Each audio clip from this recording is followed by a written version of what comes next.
Welcome to the Slowest Fast RC podcast. Today we have the team. Davey couldn't join us tonight, but I don't know if I ever really quite mentioned it enough, but we did.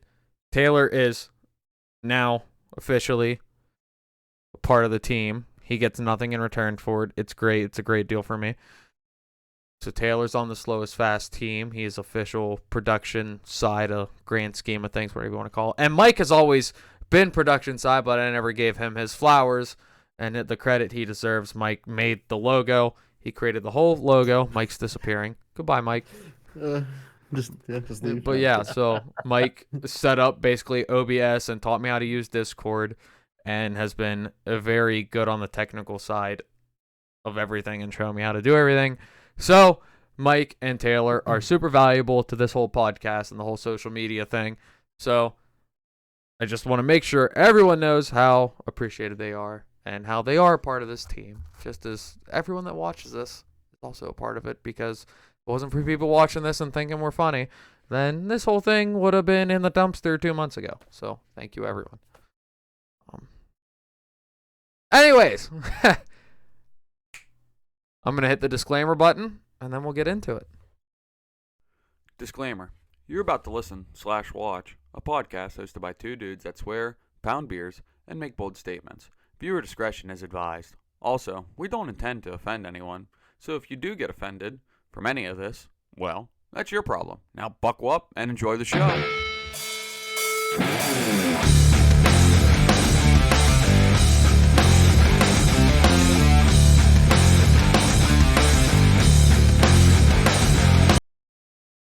And we're back. All right, so welcome Taylor and Mike to another installment. Good evening. How have you guys been? Very formal. Very good. Busy. Busy? What have you been busy doing? Just working. This is my first day off in 3 weeks. I love to waste your time doing this. You just cut out there, Alex. I love to waste your time doing this. Oh, no, that's not a waste of time. I enjoy it. Oh, thank you. Mike? He does choose to be here. He's not forced. Disclaimer. Yeah. No, I'm good. Just working. Race today. I mean, I have every weekend off, so kind of nice. But oh, you all right? I thought by now. The slushy went down the air pipe. Where'd you race today, Mike? TR Speedway. What were they running today? Were they running off-road today? Yeah, they did off-road. Yes. How'd that go? Way better than last week. Last week was a struggle. Today, the car actually did stuff. Was the layout any different, or was it the same layout? No, so same layout as last week, and then the same as the on-road layout the week prior. Right.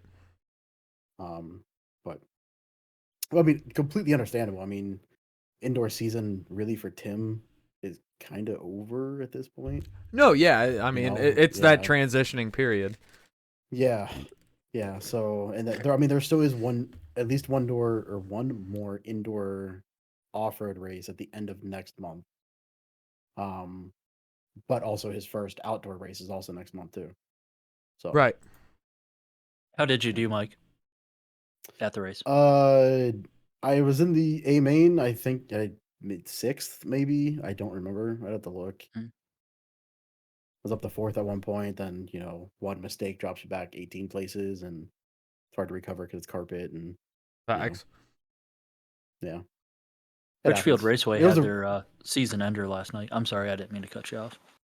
I was just gonna say it was a really good race. Like it was myself, Jim. Man, why can't I think of names right now? Chris. No, Chris wasn't there. Andy. Godola. Wow.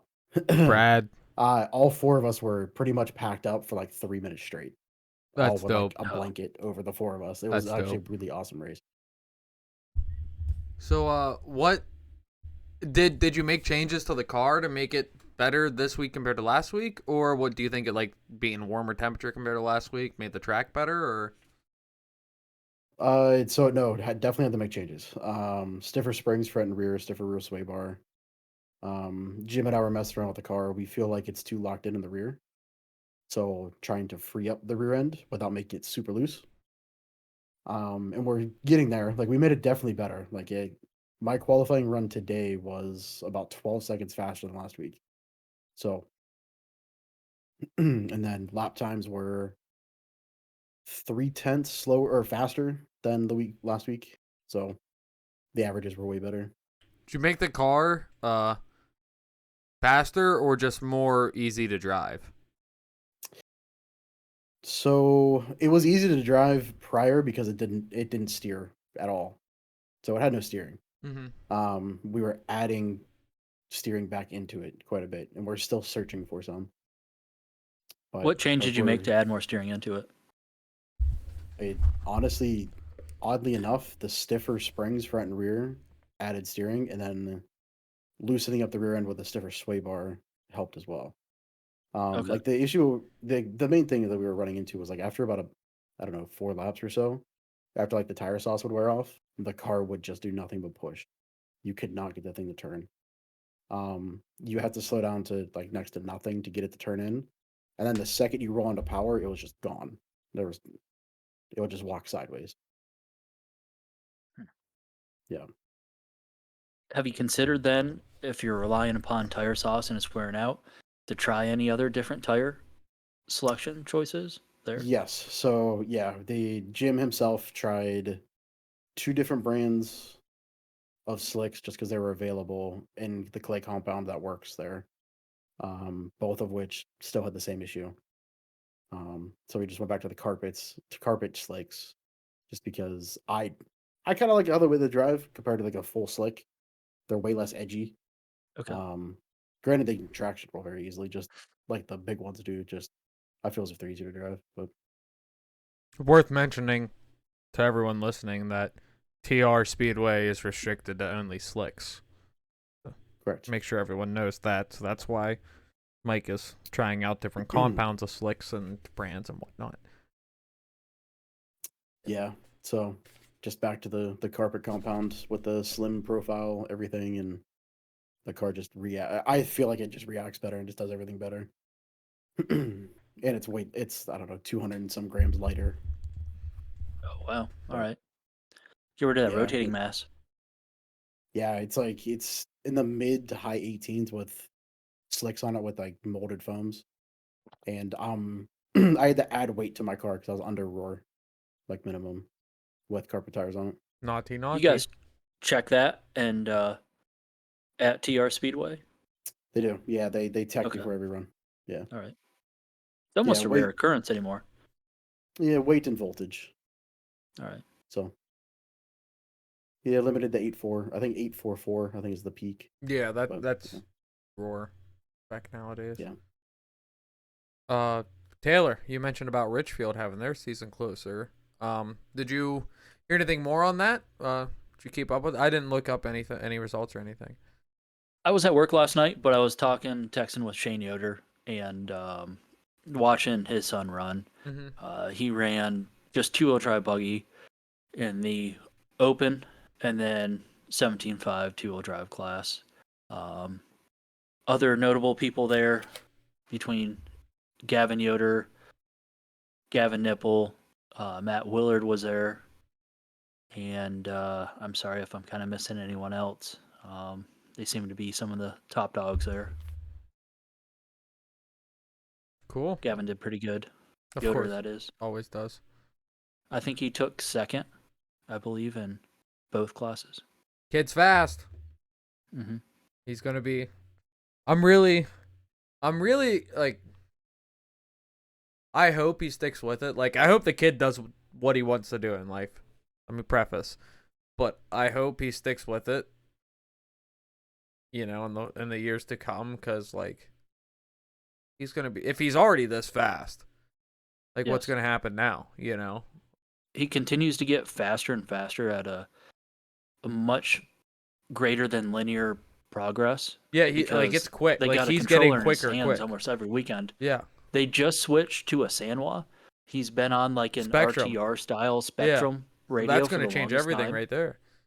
And it was like 2 weeks ago. They borrowed Willard's Sanwa M17 at Richfield because they were running into problems with their Spectrum. The potentiometer went bad in the steering and the transmitter. And Gavin said to his dad, "If I had this in 8 scale, I would dominate every race." This quote unquote. And I'm telling his dad, like, don't get him that radio. I don't need to be more embarrassed than I already am when I run with him. So look out for that. He's doing pretty good, and he definitely enjoys the new transmitter. Good. I'm stoked to see how he does with it come outdoor season, which is right around the corner. So I'm super stoked to see it. They should also be at the WOCRC. That's what he was saying. First. So he can come whoop my ass in e-buggy at the track I built. Thanks. Yes. Very. He'll kick my butt in e-truck, and luckily he doesn't run short course truck. Yeah, so he's not allowed a can short course be- truck. Yeah, and he's not allowed nitro buggy either. He's I allowed keep telling nitro. his dad over and over. I want to get. Although he wants one, I wanna get that kid in a nitro buggy so bad. I don't. I'm sure Shane doesn't either. Like, No. Shane's pulling his hair out enough. I think Shane does have some interest in it. I'm not going to call him out publicly, but I'm sure he has offered to pit me and be around it.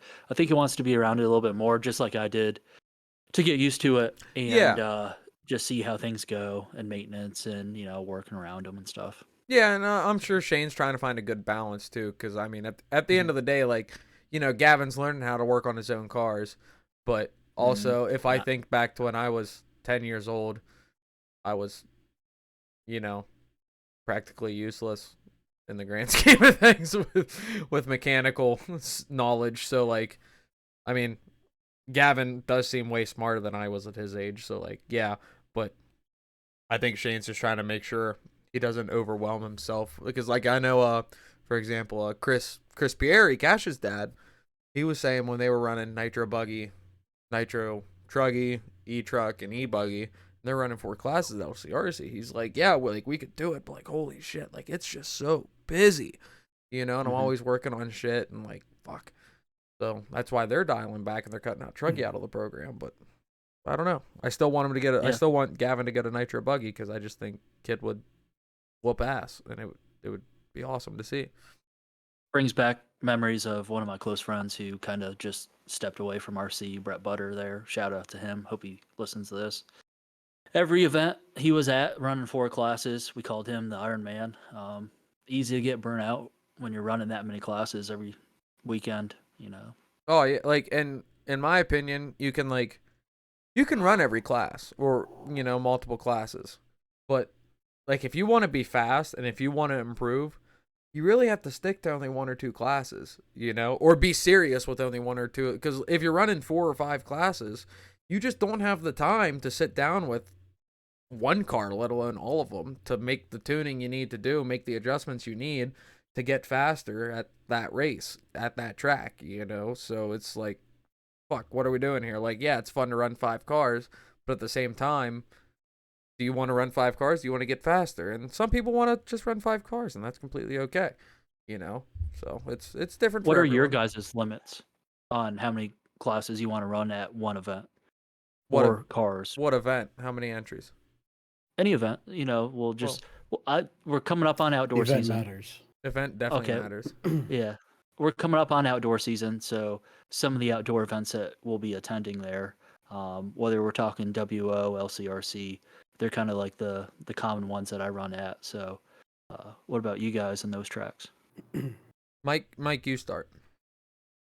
So, in my personal opinion, on single day club races, I like to max myself at 2.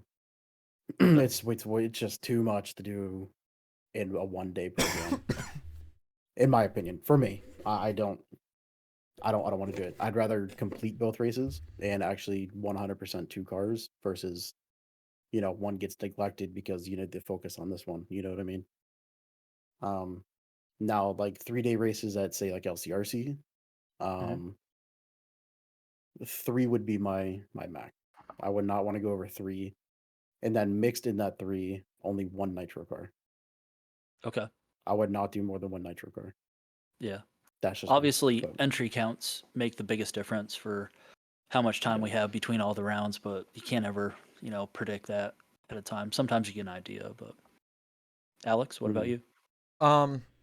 So last year at WOCRC, I pretty much only ran. I focused on 4-wheel drive short course. I dabbled in 2-wheel drive short course and 2-wheel drive buggy just as fillers for the most part, and it was fun. But like, I never cared about them, so I just like plugged them in and ran them, charged the battery, whatever. And I focused on 4-wheel drive short course. Most of the races I didn't even run 2-wheel drive, 4-wheel drive, or 2-wheel drive short course and buggy because whatever. I only did it if we needed the guy to fill it. But for running the program and race directing and all that and running one class, that's like perfect at WO. Mhm. But there towards the end of the season, I was running e-buggy and 4-wheel drive short course, which I could do. And especially now that Lauren is stepping on to help out with announcing a bit, we're going to be able to split it up a little bit to where we each have time to work on our cars a little bit more. I won't be able to focus on them as much, but short course is so much fun, and running e-buggy is so much fun, especially on the local sense where, we're all close friends that have been racing with each other for the past 10 years. So like, I'm definitely going to run too, no matter what. But I like Motorama, LCRC. Like I ran 3 classes of Motorama. I did e-buggy, e-truggy, e-buggy, or e-buggy, e-truggy, and 4-wheel drive short course of Motorama before. And like I had plenty of time to work on everything, and I was underprepared. Not that like I should have had more batteries and like some simple shit like that. That didn't affect my results. But if I was to run all 3 classes again in Motorama, I'd make sure I had like an extra battery for each car and stuff like that.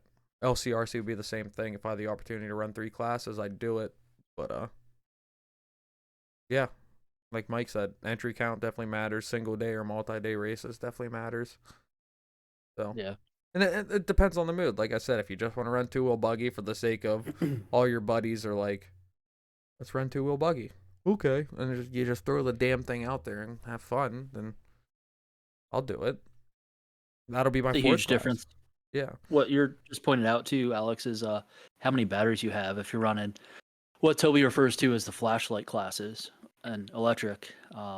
Like I never have less than 2 batteries for a car, Mm-hmm. so that I always have one ready to go. Worst case scenario, I have to yard sale it in between rounds or something like that. If I tore it apart, all that, don't even have to worry about charging the battery. Or if I do start charging the battery, that's for the next upcoming round or Yeah. tomorrow if I need to. So Yep. And that's what I did at Motorama this year with both cars. I ran the same battery besides when I bumped up an e-buggy. Ran the same battery all weekend. And I always had a battery on charge. Never reason why. Had plenty of time, but just like you said, now I know that's there if something happens. And that's where I kind of screwed up with Motorama when I ran all 3, was I only had one for each, and I bumped up in e-buggy and e-truggy. And I mean, I had a battery for each, but it's like, okay, well, I bumped an e-buggy, I bumped an e-truggy, and they're like back to back kind of. But like I have time to charge them, but if I bump again, then I'm really fucked. And so like I was trying to find another I didn't bump anyway, so it didn't matter, but like I definitely learned how like if you're gonna do the thing, you need to have the equipment to do the thing properly, I've also learned that I never bump when I'm prepared, although I don't want to be unprepared. Yes. Yes. I think everyone can relate to that. Yes. Mike, you have anything to add to this for Fuffle? Yeah, the the only race that I would consider running more than 3 is P&B. Okay. Yeah, that's fair. Just because it entry counts like 700-800. You have Yeah. 6 to 8 hours in between runs. Yeah. Now on the other side of it though, P&B is so crazy, and you got to get your sleep in when you can. So only running 2 at P&B is also kind of nice because you have enough time to relax, take a nap, go get food. So And Have you that's ever raced PMB, Mike? Yeah, 3 times, I think. Okay. Yeah, I think it's 3 times. Um, yeah, it's definitely an experience. If you've never gone, I would highly suggest going at least one. We got to plan that I at some took point. vacation to do it last year, but some family issues came up and I ended up not being able to Mhm. make it. And then this year, I was more pumped for just the local events and it being right in between there that I didn't feel like making the trip. So we'll see. Eventually, probably, but Yeah, it's a really cool. Not only is it a cool race, but like the whole 24 hours straight for 3 days. Like you really got to plan out like your weekend really. And like racing never stops, so you have to shut your mind off and get away, you know. yeah. But We'll plan that out. One of these times soon. We'll plan that out, and we're gonna go whenever I get more. Now that vacation somebody has a days. camper, Exactly, it's an investment. do we want to go into the upcoming events? All that now? Yeah, I think it's good to roll into that, Okay. Mike. Cool with that? So April 5th is the Trains and Lanes season opener. I That's guess over they in go, Houston area. Go ahead. they get a pretty good turnout. Brian was telling me that runs the track. He was like, "Yeah, we get like 150, 200 entries." So, I mean, I've never been to their outdoor events, but that's fucking sick, you know? Trains and Lanes will be your local regional fast guys from that Jersey, like LCRC Yeah. type area. So it's a great track. It's real high bite ish normally, kind of like a natural because the sand has so much like It's good texture sand. to it. Yeah. It's abrasive. Is So what I should it's say. hard on tires, but it's good traction. High tire wear, high bite. Gotcha. For the most part, as long as it's not muddy. Yeah. I've only been there once where it was very wet, ended up being more mud, but after that dries out, it's pretty high bite. I like it. Cool. It's a good track. Um, Same day, April 5th, is the Pit Stop Hobbies season opener. This will be the first year under new ownership for Pit Stop Hobbies. And now, are they like? I mean, they run A scale. They can't do nitro because of city ordinance, right? They only do e-buggy, no e-truck. Okay. So Well, they're kind of more when of it a comes 10 to scale track, it's a right? 10 scale size track, Yeah. yeah. Which is great. Mm-hmm. That's like Jamie and Jason there. Yeah. We run with at Motorama, kind of like their home Yeah. track there. Yeah. So that track has an awesome turnout for four-wheel drive short course trucks and mini truggies, which is sometimes like a regional thing, and they have maybe a couple heats of each of those classes depending Awesome. on the day they show up to that. Very cool. April 8th starts PMB that we were just talking about. I Mm-hmm. just wanted to mention, I'm not local, but I wanted to mention it because a lot of local guys are going to A that. lot So, of guys, yeah. Shout out to Dennis Brew, Samoji will be going. The You guys Pieris. know a bunch of other people that are going or no? Yeah, the Pieris. Shout out to my boy Young Cash. Oh yeah, yeah. Good luck to everybody that's going. Yeah, good luck everyone. April 12th is Tom Petrella's track, the Rhythm RC Raceway. Yep, their season opener. Also, same day, April 12th, WCRC season opener. Then, following day, April 13th, is the Barnstormers season opener. I know we're getting quite a bit more east going up to New York State there. Barnstormers is a dope track, though. Mm-hmm. I really want to I ran out when I was living in New Jersey. I went up there. I think it was summer of 22. It was like 2 hours north of me, and I was like, fuck it. I want to go racing today. First time I went racing in like probably a year and a half. That was the closest track, and it was so much. Didn't know anyone there, but it was so much fun, and I really want to get back out there one day.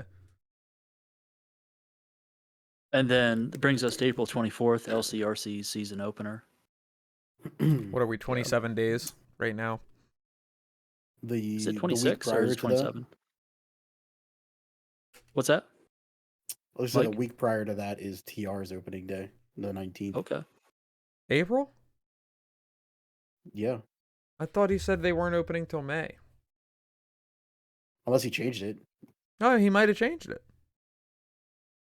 I don't know. Let me So look. he's going to open up Easter weekend? I don't know. Let me find out. While you're looking that up, Mike, I'll just keep going through a couple more. Yeah. April 27th, Macon Tracks. It's a little further north, up by Rochester, has their bragging rights trophy race. And then Adrenaline RC already had their season opener. I seen today Park Lane Hobbies was demolishing their track, getting ready to build a new layout. They said that they'll have their opener in May. And then new track, Ultimate RC Pit Stop by Reading, PA. Official town is Sinking Spring, Pennsylvania. They will have a 2025 schedule posted. And their track looked, the pictures I saw on Facebook of Ultimate RC, it looked very nice. It looked beautiful, honestly. It was more off-road meets European in a way. No, like what not do you big mean by that? Supercross jumps. It was flowy. Yes. Like it's going to be real high speed. Yes, No big like Supercross double style jumps. I agree. And the infields Turf. were spray painted and like, yeah, turfy. It was turf from an old football field because I saw the white Okay, lines and yeah. everything. Yeah. Really pretty, real pretty Beautiful, looking yeah. track. Yeah, real flowy. Like it's going to be super high speed if once a groove or something goes in there, I think. So Yeah, I would. give me that European vibe in a Yeah, way. if they have dates that work, I'd certainly like to make the trip out there this year. Obviously, let me know. Yeah, We'll make that work. yeah. I mean, it's already going to be a busy summer, but like, if it lines up, you know. 412. Sorry, it was 412, not DR. 412 is April 19th. Okay. Yes. Yeah. Yep. Yeah. So. Yeah, that was the other one. 412, Penn Hills, Pennsylvania. One of Mike and my's local tracks. They are A scale primarily. They do nitro.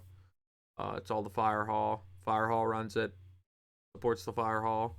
They grill out for lunch. It's delicious. Check it out. Good traction. Little high tire. I like any wear, track but- that supplies food is good. Oh yeah, pretty much. And I Yeah. think pretty much the whole. I really don't know of a track that doesn't supply food. Like Not in a anymore, sense. at least.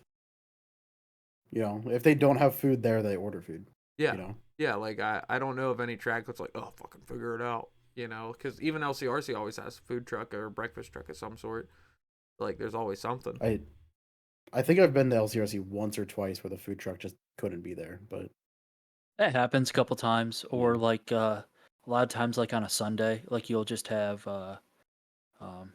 Harry there in the morning, and In he the usually breakfast leaves truck, yeah. around Well, there's noon, 1 exceptions, o'clock or but- so. But I mean, what is it? A few hundred yards up the road, you have the gas station there. There's so- tons of restaurants right That there down the deli, street from yeah. there. So Yeah. like, and then big Sheets is deal. another like what 3 miles or something. Yeah, pretty close. Yeah. it's not like WO where if we don't supply food, you got to travel 20 minutes to find it. You know, like. Yeah.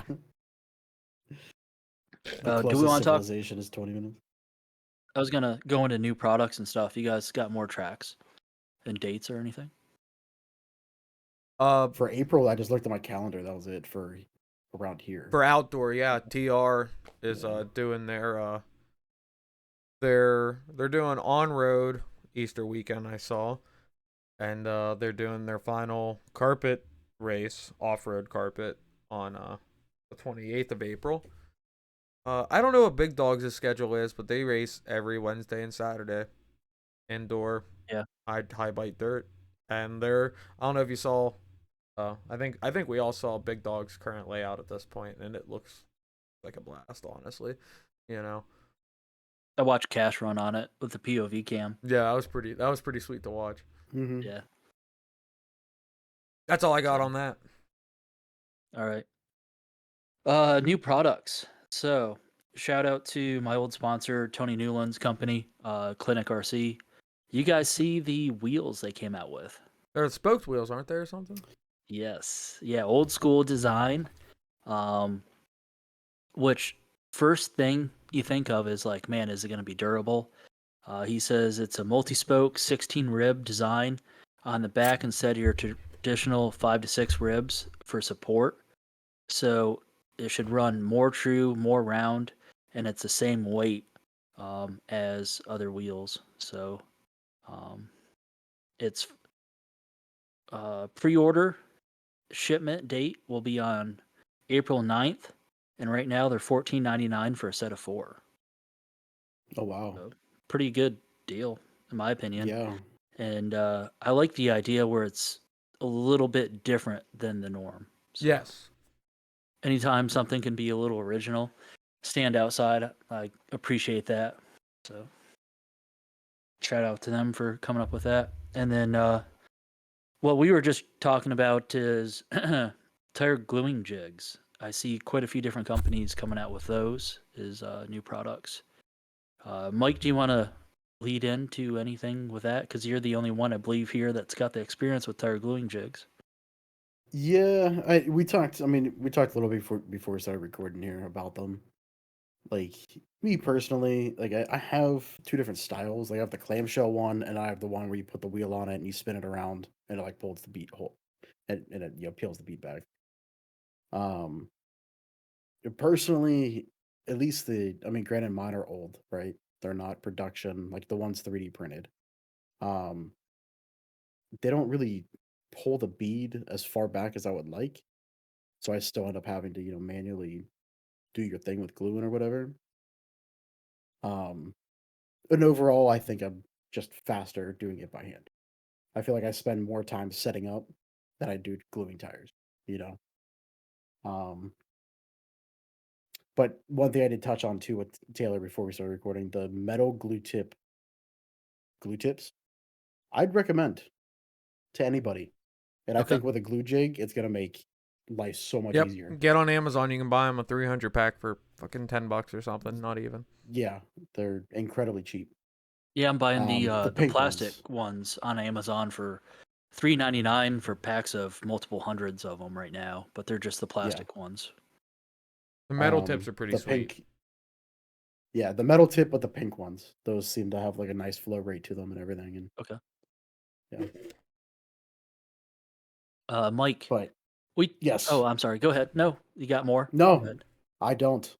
So we talked about this in the hotel podcast that was never released. What was your Okay. very first experience gluing tires? Do you remember that? Vaguely. I mean, it would have to have been probably fixing a Traxxas T-Max tire, not necessarily gluing a new set of tires. Um, if it was a new set of tires, it would have been probably 40 series Proline tires for monster truck. So like Revo, Mhm. like really wide, really low profile tire. Um, it would probably one of those two. That's because I raced monster trucks when I first started. I raced a Revo, so and the How well did Proline that bow go? ties and the crime fighters, if anybody remembers those. But How well did how that go well when you did tried gluing them? I mean, you glue your hand to your face and your tire to your table, and Exactly. it, That's not the answer good. I was hoping for. Not good. That's what we wanted to hear. Yes. Yeah, I mean, everybody knows that glue just really likes to flow, and it sets instantly, and Yep.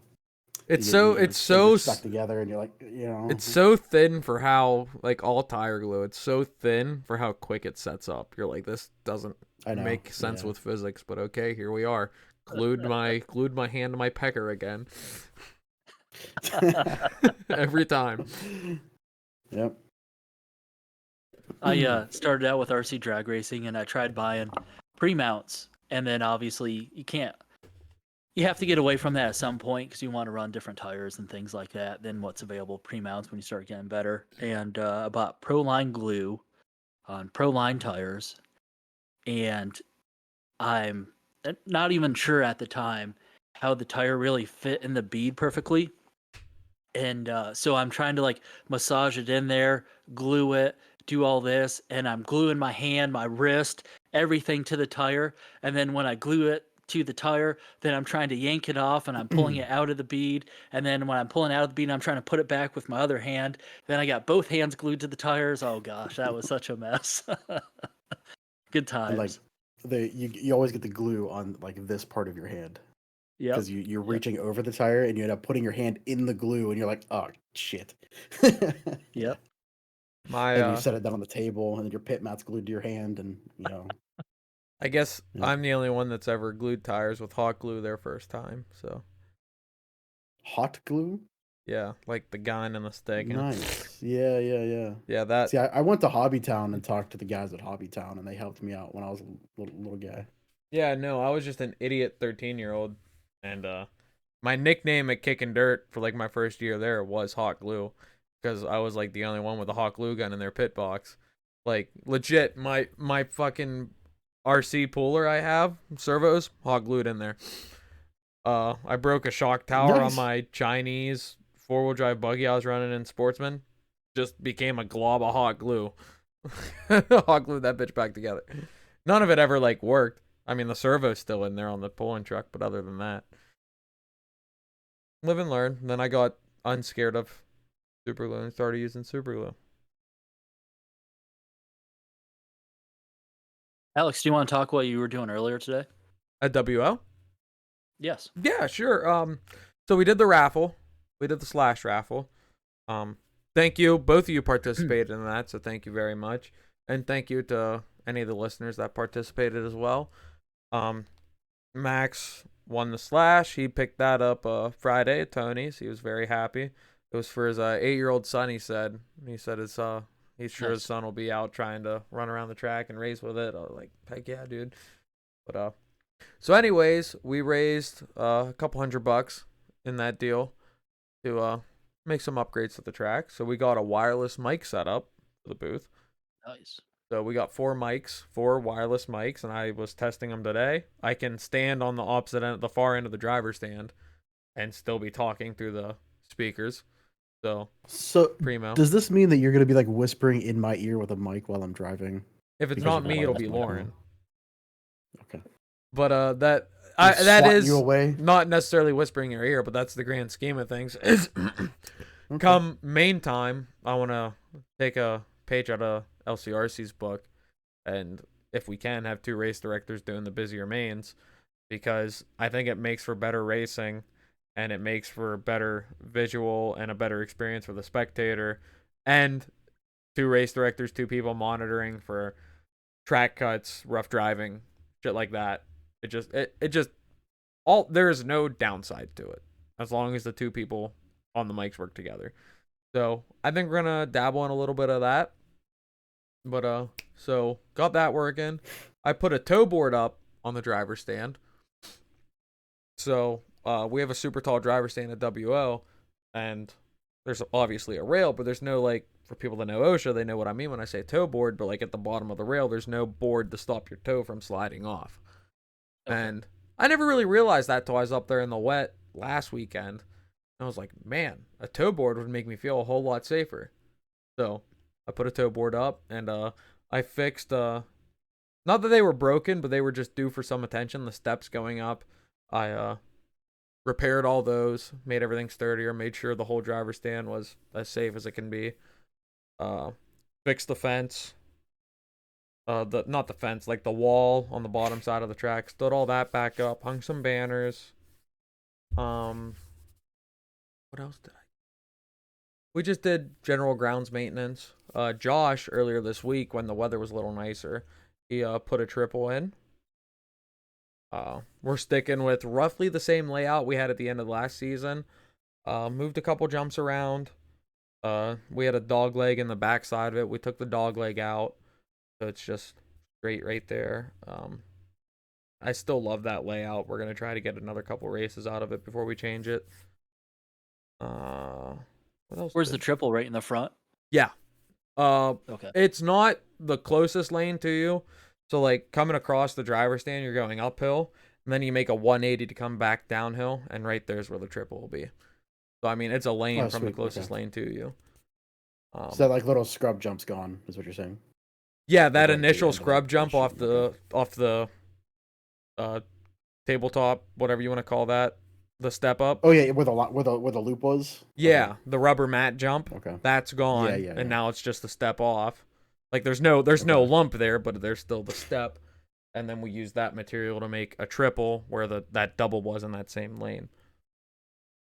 So minuscule difference in the grand scheme of things, just a little bit bigger air. I think that's pretty much it. I mean, we did a lot of cleaning and picking up and general groundskeeping. The track surface is still a little wet to get out on. So Josh is gonna take care of everything else throughout the next couple weeks.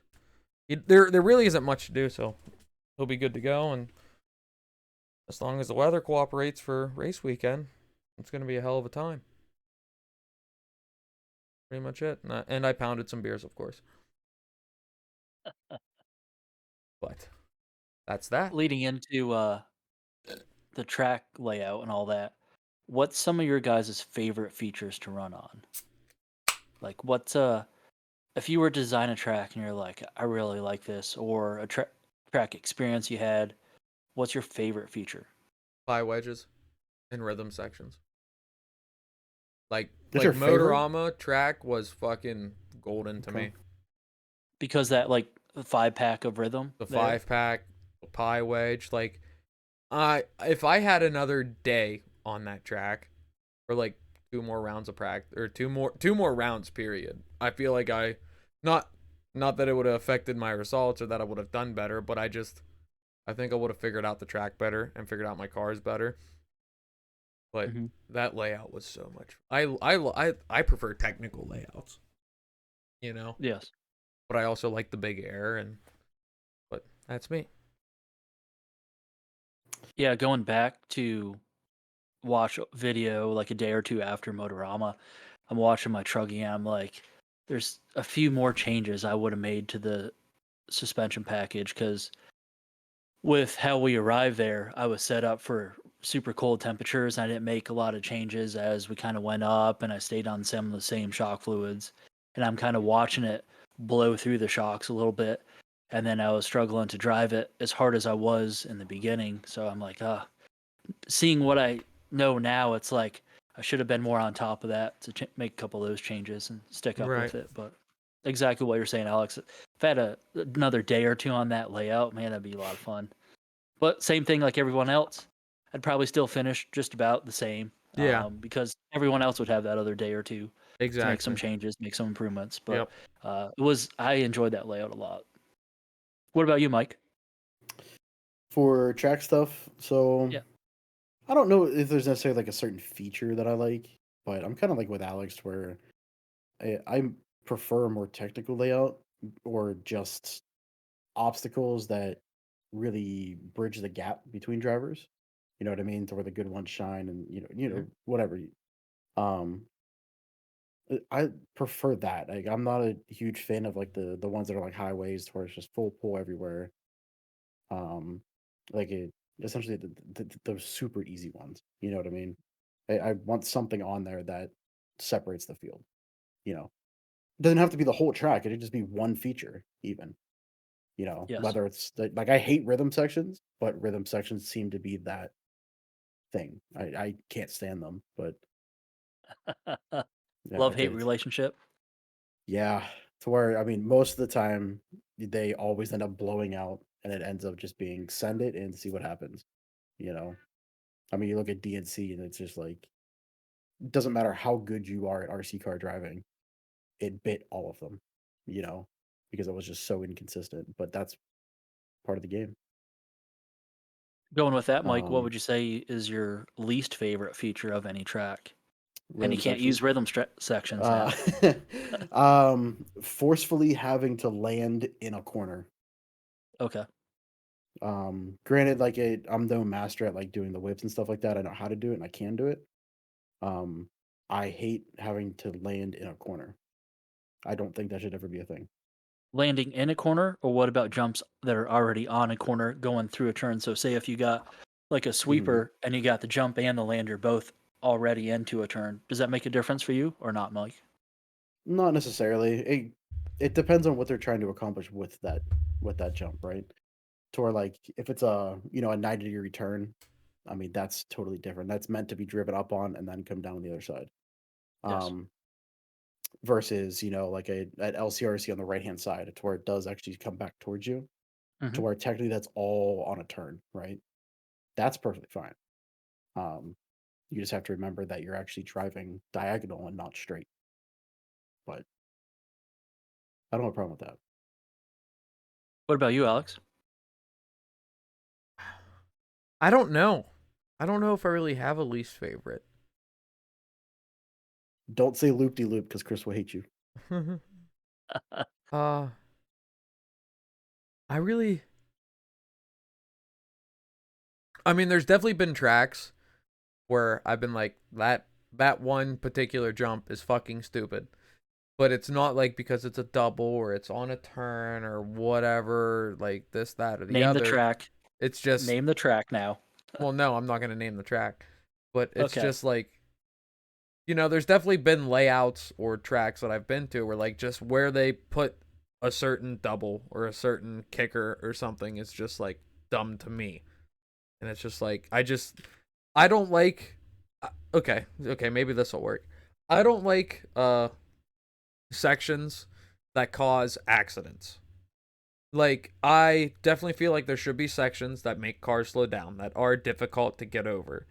But there are also sections that cause accidents. And that is something when I design tracks at WO, I try to prevent. I don't want to have any sections that cause accidents. I want people to slow down. I want people to think about it. I want to see different lines through it. But I don't want to cause accidents because at the end of the day, that's just going to be a whole big kerfuffle. Everyone's going to get upset. And now it's a marshal problem and a potential marshal safety issue if it's just constant accidents in this one section. And it could be anything. It could be a rhythm. It could be a double. It could be a jump and a turn. It could be, a rollover, like at WO, we had this 4-pack last year in the beginning of the season, and we went for 2 or 3 races with it, but it just, 5 or 6 guys could make it through, no problem. They could double, they could triple, triple, quad the whole thing, fast as hell through it. And like the rest of us just could not figure it out. So we'd either be like basically slowly skipping over it, or we'd be rolling. And like the obstacle was fine, but more people were trying to go over it too fast than themselves or their car could handle. So it turned into a section where everyone just wrecked. So I ended up taking out one of the bumps. So it was a 3-pack, but with a space in between. So it was just a single double and much easier to go over. And I felt weird doing it because I'm like, I personally hate this section because I can't do it fast. But that's only my fault and not this section's fault because other people can do it fast in the same class. So I need to just figure out what they're doing and get fast like them instead of just being bitter about it. But I was doing it for the majority of people and for the racers to enjoy it more. So it's I remember that section very well. Yeah. To where I get why it was changed. But I liked when it was what it was, Right. because I was one of the ones that could make it. Right. And I could never make it, Um, but I liked it was there at the same time. What was your but secret to making it, Mike? I just quadded the whole thing. So there was a triple going, like, kind of landing into a turn that was pretty loose, to where really only one person at WO could actually make that triple and quad, and it was Gavin. Uh, but but the secret to it that I started doing was you double single, and then when you're rolling the single at the end of the triple, I would just full punch it, and it would quad the whole thing, land on the brakes, and it was fun. And I did it, every lap. Um, and that's how I figured out how to do it, right? But I mean, I completely get why people hated it, because I mean, it was a very punishing section to get wrong. Mm-hmm. Because when you got it wrong, you didn't just wreck, like you were off the track. Oh yeah, like it was a So bad like section to wreck it was at. bad. yeah, like I completely understand changing it, but yeah, that's where I think, like, I don't have a specific section. I just don't like sections that cause wrecks. And I want to, before we lose track of it, I want to circle back and talk about how Mike was saying about how he enjoys the technical stuff to really separate the racers. And I agree with that, but I want to touch on how it's interesting because, like, the fast guys will always be fast on an easy layout.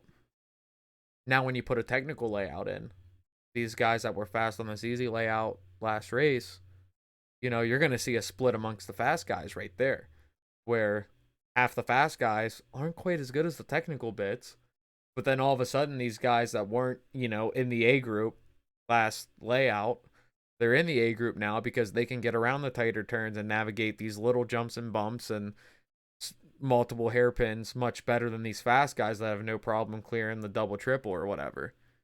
So it's technical layouts, I think, are really interesting to see. And then when you sprinkle them in between throughout a season at one track, a fast layout, a technical layout, then I think it provides a good experience throughout the season. That's just what I wanted to say on that vote. it's I like the Alex, to add to combination of that. the two. I'm sorry. Go ahead, Mike. Oh, I'm sorry. I was gonna say to add to that too is actually if you watch like throughout the season all the different layouts and even just like WO, um, you always like you said you always have like your top guys, right? They're always up there. Like like when Gavin runs, Gavin's always up there, right? Mm-hmm. But like the whole midfield changes depending on the layout. It It's kind of does. funny, you know It what I mean? does, yeah. Yeah. But like they're all like everyone's always super close, but like the person that finished like in the back, may excel at a technical layout while the person, and they just flop around. Like it makes for really good racing. It really does. Like, even the layout Um, we had at the end of the season last year at WO, I forget who it was, but it was an e-buggy. And, like, I could get through the technical bits way faster than they could, but the high speed bits, they mhm, were way faster than me. So I'm, like, watching our cars on the track. They had, like, half a track on me, and I'm chasing them. And, like, through the technical bits, I'm like, okay, now I'm only 5 seconds. Like, I see their car, I'm only, like, 5 seconds away. And then they just mhm. fucking take off through the high speed bit, and I just can't carry the speed like they can through the high speed bit. I'm like, okay, now they're back to half a track ahead. And then, like, it just kept flip flopping through that. But it was interesting to see that and see how I need to get better at the faster side of the track. But I'm doing great on the low speed, high technical area. So it's neat. It's neat how much shit goes into a layout, and when you really start breaking down the science of how you build the obstacles and sections and everything. I love it when the two of those things come together. I call it like a nitro friendly track, where usually the outsides of the track are real high speed. They got like a couple corners, things like that. But then you start coming to the infield, and then that's where you got all your technical, real low speed, all that tight turns, things You like might that. really love the WO layout then. Yeah, Probably that so. is the W That's layout. Like exactly how I half catered half it. of the outside of it is wide Yeah, open, it's two big and then ass you turn straightaways butt in. to Yeah. butt, and then tight turns. I do enjoy that Yep. with a dog leg in between, so it's not always just straight, and then you got a little bit of like a flowing turn. But yeah, Well, that's where, like at WO, it's tricky because in the bottom corner we have the drain for the track. So right there will always be a 90-degree turn, and that's what separates the straightaways. So, like, yeah, you're like Mm. full throttle, but then you're on the brake for this turn, and it's not a sweeper; yeah, it's a fucking 90-degree turn. Then you're back full throttle. But then at the top of that straightaway, it's not only a 180 turn, it's a step up 180 turn. So if you hit it too hot, you're either jumping off the track or you're jumping out of the line into the loom. So it's definitely high speed, but your first couple laps you got to really think about it. It's not hard. It's a fairly yeah. that those two straightaways are pretty easy to do, but like you got to think about it a little bit and how you're going to approach it. But yeah, We ready to move on? I'm ready. We never got your thoughts. Oh yeah, what are your As- thoughts? We don't As care. far as what I like, don't like, things like that. Yeah, what you like, don't like, and then the whole tactical versus lot more high speed stuff. So what I don't like is things with depth perception. I think probably everybody will just agree with that. There's whenever you got like a jump and the angle of the jump is about flat with the driver stand as far as your perception view, and Okay. you can't tell where you're going to land.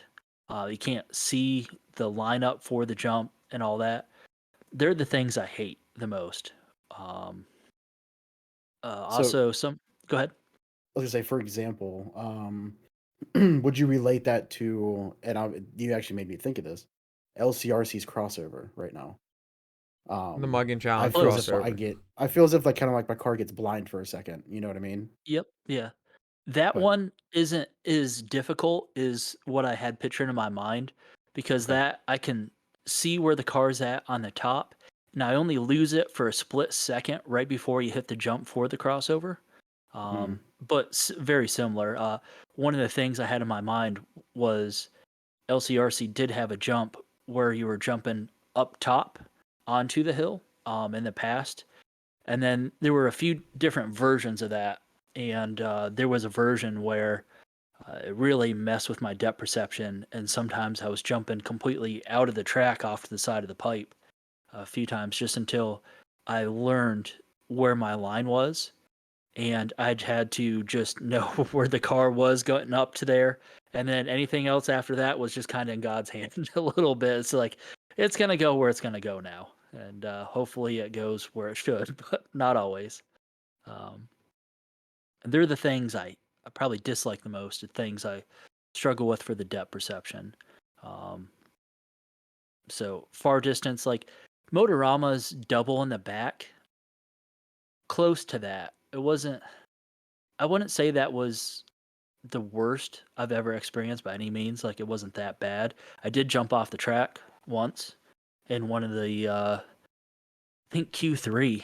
I was on a really good pace, and I ended up jumping off the track at that point, and luckily somebody seen it. But that wouldn't be the worst. Yeah, it's just one of those where you had really good elevation up on that driver stand, but it was just so far away, and you were just at that same plane of view for the double instead of having. Unfortunately, some tracks are real nice where you get the elevated towards the back, and you can see yourself a little bit better on the elevation in the back. You just didn't have that there. It wasn't feasible, of course, with the arena style track. But things I like or timing type rhythm sections or jumps on top of jumps in a way where you have to time the throttle real good. Obviously, they're tricky, but when it goes good, it feels super accomplishing. It's like racing a manual car to me. It's going to go bad a lot of times, but when it does go good, you feel really accomplished. And then once it goes good, you usually can repeat at least a few more times once you just figure it out. So I would like to do things like a Dragon's Back, like that style where you're jumping on top of a jump with a short run up to another jump. Things like that would be a little technical, but that timing with the throttle. I would enjoy things like that. that would be Any cool. any thoughts on that? I like your dislikes and I like your likes. Yeah. I figured most people would have the same dislike as there's just times Yeah. where the depth perception or I've been at a few tracks where you actually have like a blind section of the track. I see what they're doing with like a big double, but then you'll lose track of where your car's at, unfortunately. And then this isn't a shot at the other track, but Trains and Lanes has two big poles in the center of their track for lights. And once in a while, there might be a feature around there that you'll just lose sight of your car there for a little bit. I mean, it's only the width of a pole, but sometimes that split little second is just enough to kind of mess with you, at least at my skill level. Maybe when you're a lot better, it won't mess with you quite as much, but um, other people get So by, so. yeah, it's funny that you mentioned the polls because I think it's Arcs where I've been seeing the indoor track recently on Facebook. To where at least in video, it looks like it's really hard to see your car. I'm sure it's completely different in person, but to where, like, what you described with the poles, like, I've in the videos is like, I don't know how you guys can see what you're doing because they do have a lot of support beams, like, going through the track. Yeah. I was like, "Man," but I've never been there, so There's one in either Florida or Georgia. It's like an outdoor track. It might be Florida, and it might even be part of the Florida RC Championship race there. I know there's quite a few people that record the races. I'm sorry, I can't remember the name of the track, but it's a outdoor arena style, so it's covered, and because it's covered, it's got all the beams in the middle. Beautiful track. It's real big. They run a little bit of 10 scale stuff, but a whole lot of 8 scale and nitro and all that. Same thing. It's like all these beams in there. It's like it make it a little tricky once in a while, depending on the layout. But I'm sure there's layouts where they kind of work around it too. So if it was up to Alex, he would have a double straight in every single pole, but, you know. We're gonna put poles at WO just for you. thank you. Nice. No reason. They won't I have can't wait. lights or anything on them. Just I'm a gonna big say ass telephone if pole. Alex is putting the poles in, it might be a different style pole. Oh, Something this that's is a true. or You never know. they actually spin a little bit and they're covered in glitter. You know where I'm going, Mike? I do. That yeah. is a I'm that trying is not a to feed Bill into Davis it. recommendation from 10 years ago that Bill Davis was like, you gotta put a stripper pole at WO. He's been saying that forever. But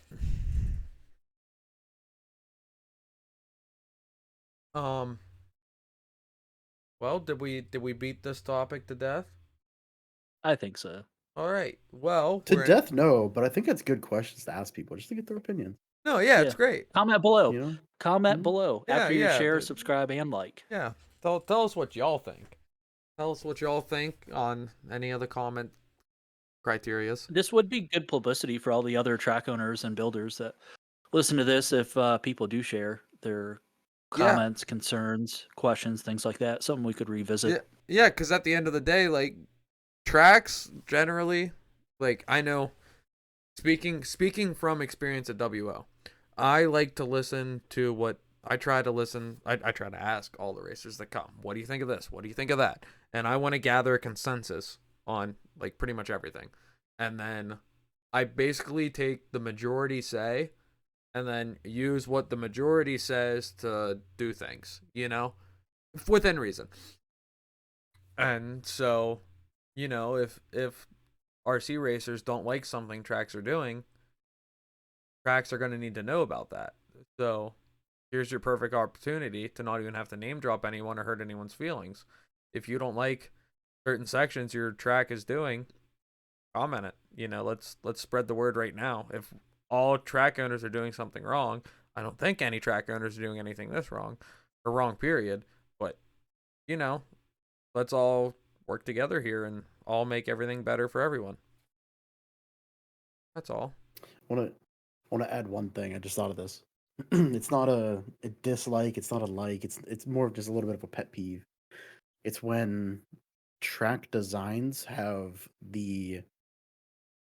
I don't want to say the hardest, but hard sections on the farthest point from the driver's stand. Just exactly why we got You rid know, of the dog Absolutely. leg. Keep it simple, far away. Have all your technical stuff close to the driver's stand. Yep. It's hard enough for me just to drive far away. You Yeah. add the triple in the back or something like that.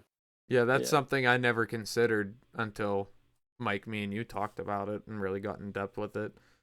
Because at WO, if you look at the state champs layout and the October race layout, it was very technical on the far side.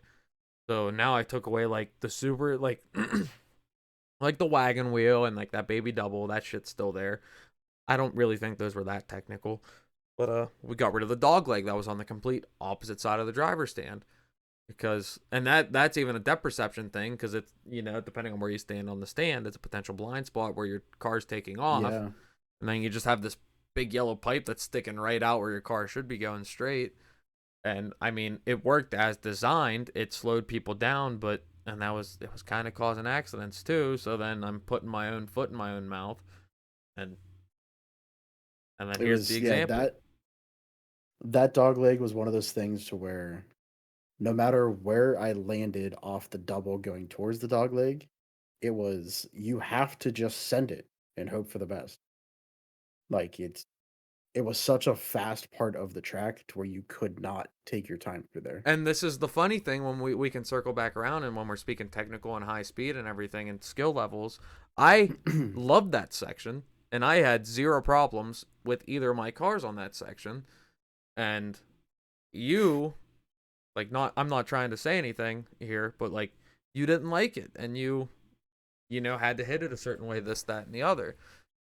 So it's just different sections. Yeah, I mean, that's all I'm for saying. for me personally, it only bit me twice. I mean, you find out where you have to take off, where you set yourself up in the corner before it, right? So you know where you have to take off on the jump. You know at where you take off in this spot where you're gonna land, and you end up getting it down, right? Yeah. But like it was those times that it did bite you though. It's just that it was incredibly It bit punishing. And hard. it did cause pileups. Yeah. No, As when much it as bit, I Because if agree- somebody hit it, they bounced out right into the line and wrecked everybody. Mm-hmm. As much as I agree 100% to exactly what you said, Mike, you hate having the hard things far away, which I agree. Mhm. What if I'm the protagonist of that argument, and I say, I don't want an easy track, and eventually I'll figure it out? Because I don't always want to just show up to a racetrack, have it figured out in my first qualifier or practice session, whatever.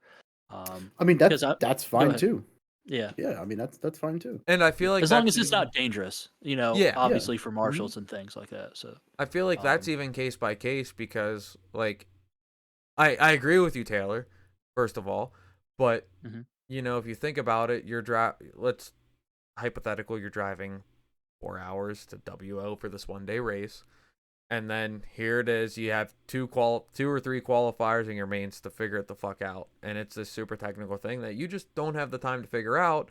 While this has been the layout that's been in for 3 or 4 races already, so all the local guys already have it figured out. Yes. When maybe at LCRC or a 3-day race of that nature, where you have a whole Friday or Saturday to figure it out before main day, it's not that big of a deal compared to a 1-day race. And I mean, I really don't know what point I'm trying to prove. I think I'm just trying to point out other potential sides of this. I've been exactly where you're saying, Alex, many times for pretty much every single club race, whether it's trains and lanes, pit stop hobbies, big dog, WO, the few times I've been there, all those like single day events that I do, which is 3+ hours away, so I don't make it there too often, and all the locals have had multiple events, multiple days, practice days, figuring out the track, doing all that. I feel like it's just up to me. If my skill level isn't on par, that's okay. I'm going to land where I land in qualifying and finish in the mains where I belong for that track compared to everyone else's skill level. Right. Like, I'm not always out there to win the event. We're not racing for cash, all that stuff. So, and when I do figure it out and I do well compared to the locals who've had the time to do all that, I feel like it's even more successful of a day for me that I get to think about that on my 4-hour trip back home, where I've only run that one event, and if I finished, top 8, whatever, in the A, like, to me, that's like, hey, I beat a whole lot of people who have been already running this track with a whole lot more packs than I've had the chance to. So, Right. I feel like it's just on me and my skill level to get better. Which is a great way to look at it, how I think.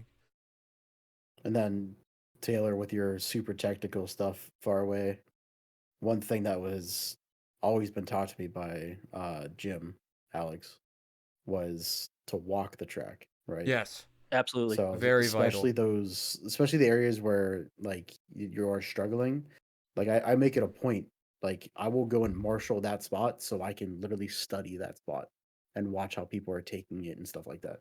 I 100% do that too. Like, I'm glad you brought that up because anyone who doesn't do that already and is listening to this podcast, that's awesome advice. Multiple people have told that to me too, where I'll swap spots to marshal. I'll ask somebody, I'll like, hey, do you mind if I marshal there? And then usually maybe it's a bad spot to marshal anyways, wherever I want to go. It's because it's a high rec area or something like that. Because everyone's trying to figure it out. So I am too. So I want to go there to see the line, see what the problems are. And I can't tell you how many times I've done that and I've seen, oh wow, there's a divot there, or something like Yeah. that you can't see from the driver's stand, or the pipe isn't exactly where you think it is from the driver's stand, things like that. Also, one of the things where I try to make it to a track early enough where I can always do a track walk myself before it opens for the day or wherever, just before people are starting to practice and all that, so I'm not a hindrance to do my own track walk. So that's great advice. Yeah, it's actually kind of funny. So like cancer race, right, at LCRC, the crossover, right? It seemed so simple to many, but I actually struggled on that like bad for the first like couple runs I did too. until I went over there and actually looked at it and marshaled over there. I had no clue it was on an angle. Yeah.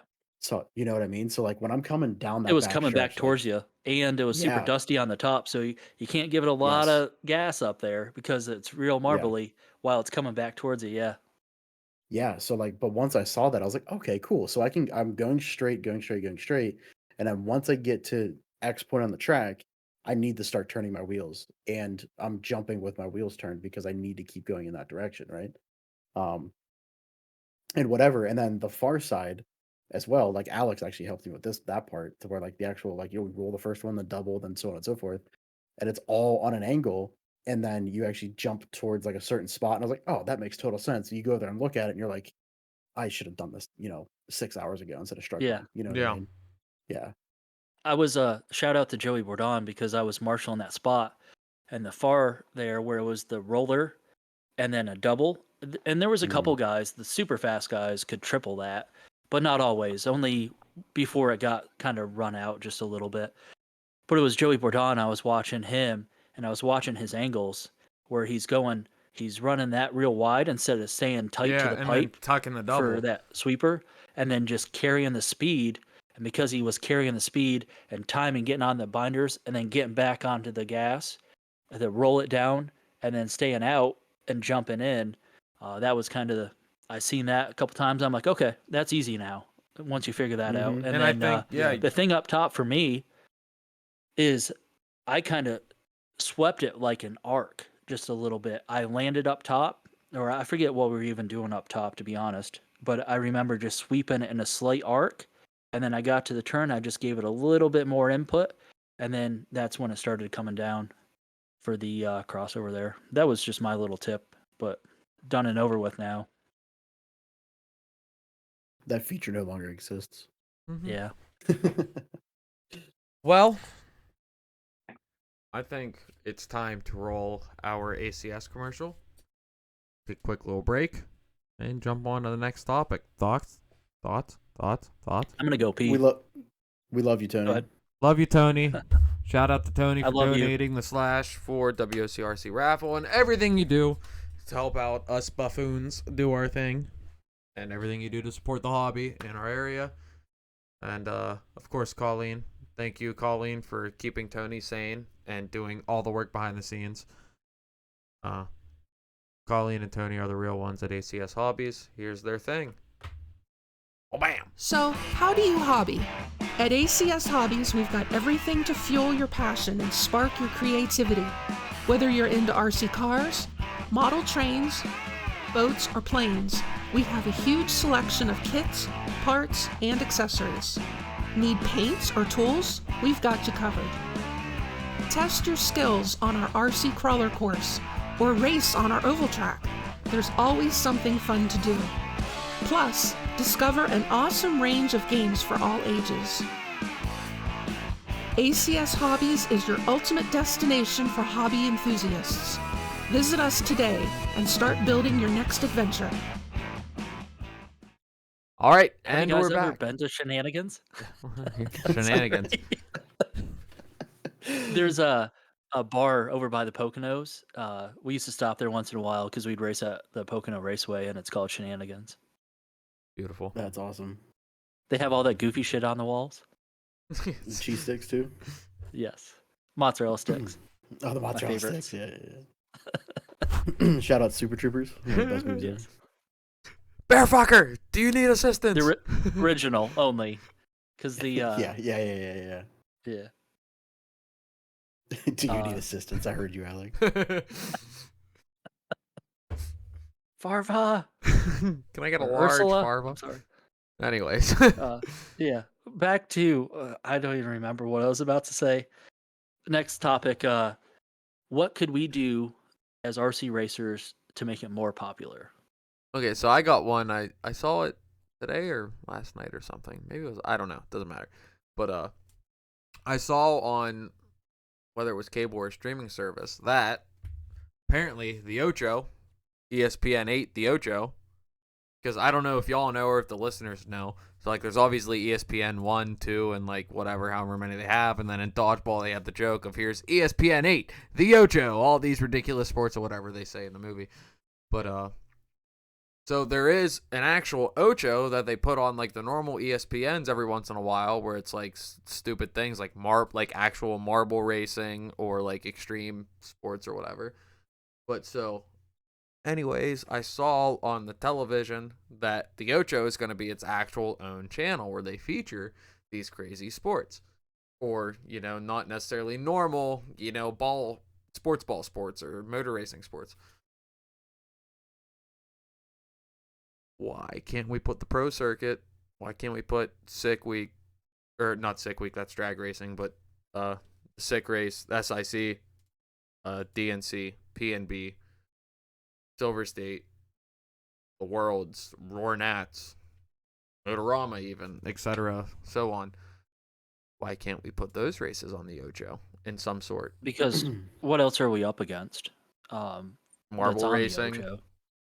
What is it? Marble racing. Maybe that's easier to watch and understand compared to RC. Unfortunately, RC's difficult to watch Hey, if you man. don't know what's going on. When I say marble racing, it's literally this dude that builds a trench in sand that lets marbles just go, and then they announce it, and it's kind of funny and exciting. But like, Exactly. So but that, you don't like, even know what's going on, but you yeah, watch it. and but it's it doesn't have to entertaining. be like a whole weekend slot of all of P&B or anything like that. Like, what if just like an hour of main day? Like, what if it's just Pro Nitro Buggy? Like that. Like, obviously, there's so many other variables at play, and so many things have to happen for that to happen. But that's my idea. I think RC belongs on the Ocho, and not even just off road. I think even a little bit of crawling, oval racing, drag racing, on road, lots of disciplines. I think it fits in the Ocho. That's all. I agree. That's Somebody's probably paying to get these things onto the all. Oh Ocho, like a sponsor. Yeah.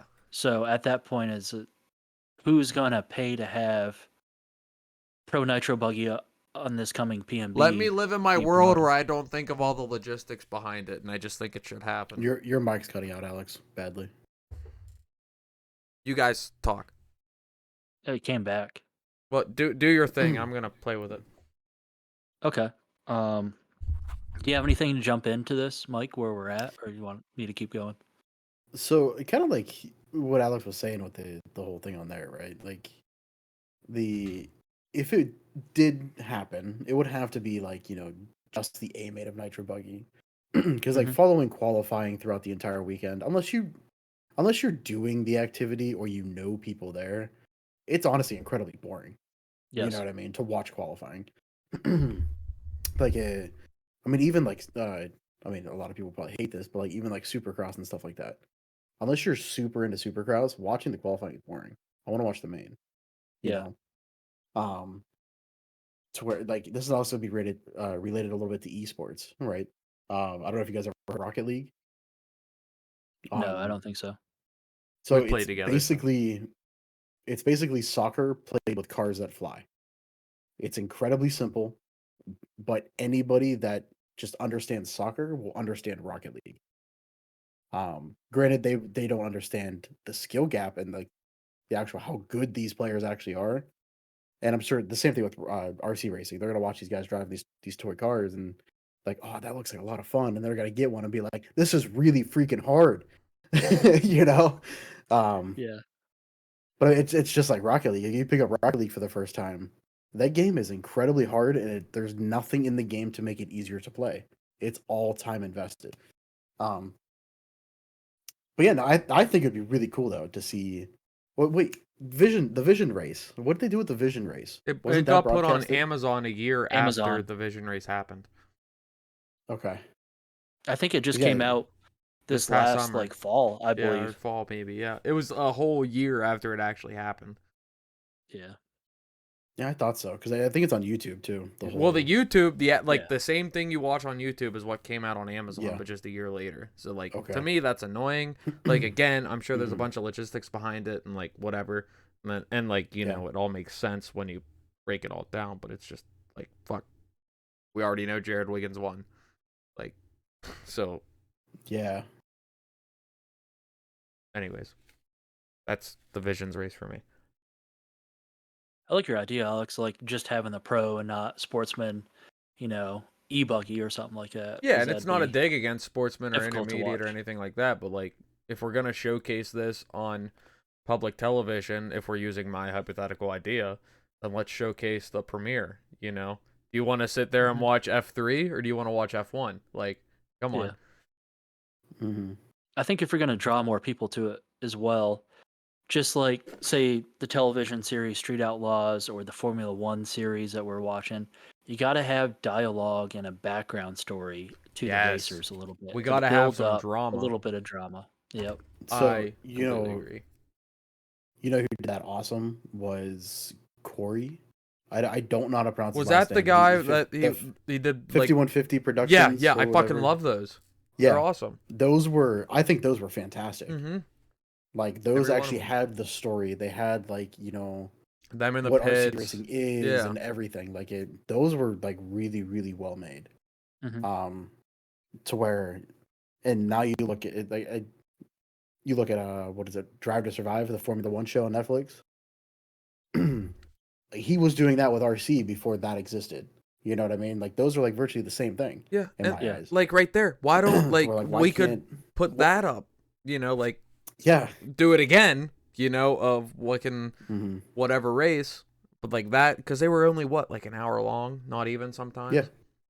Yep. Bam, done, and it recovers the whole weekend following these pro drivers of their practice and qualifying and main day and catching all the highlights and them. Like you said, it's fucking perfect. That's that. Put that on the Ocho.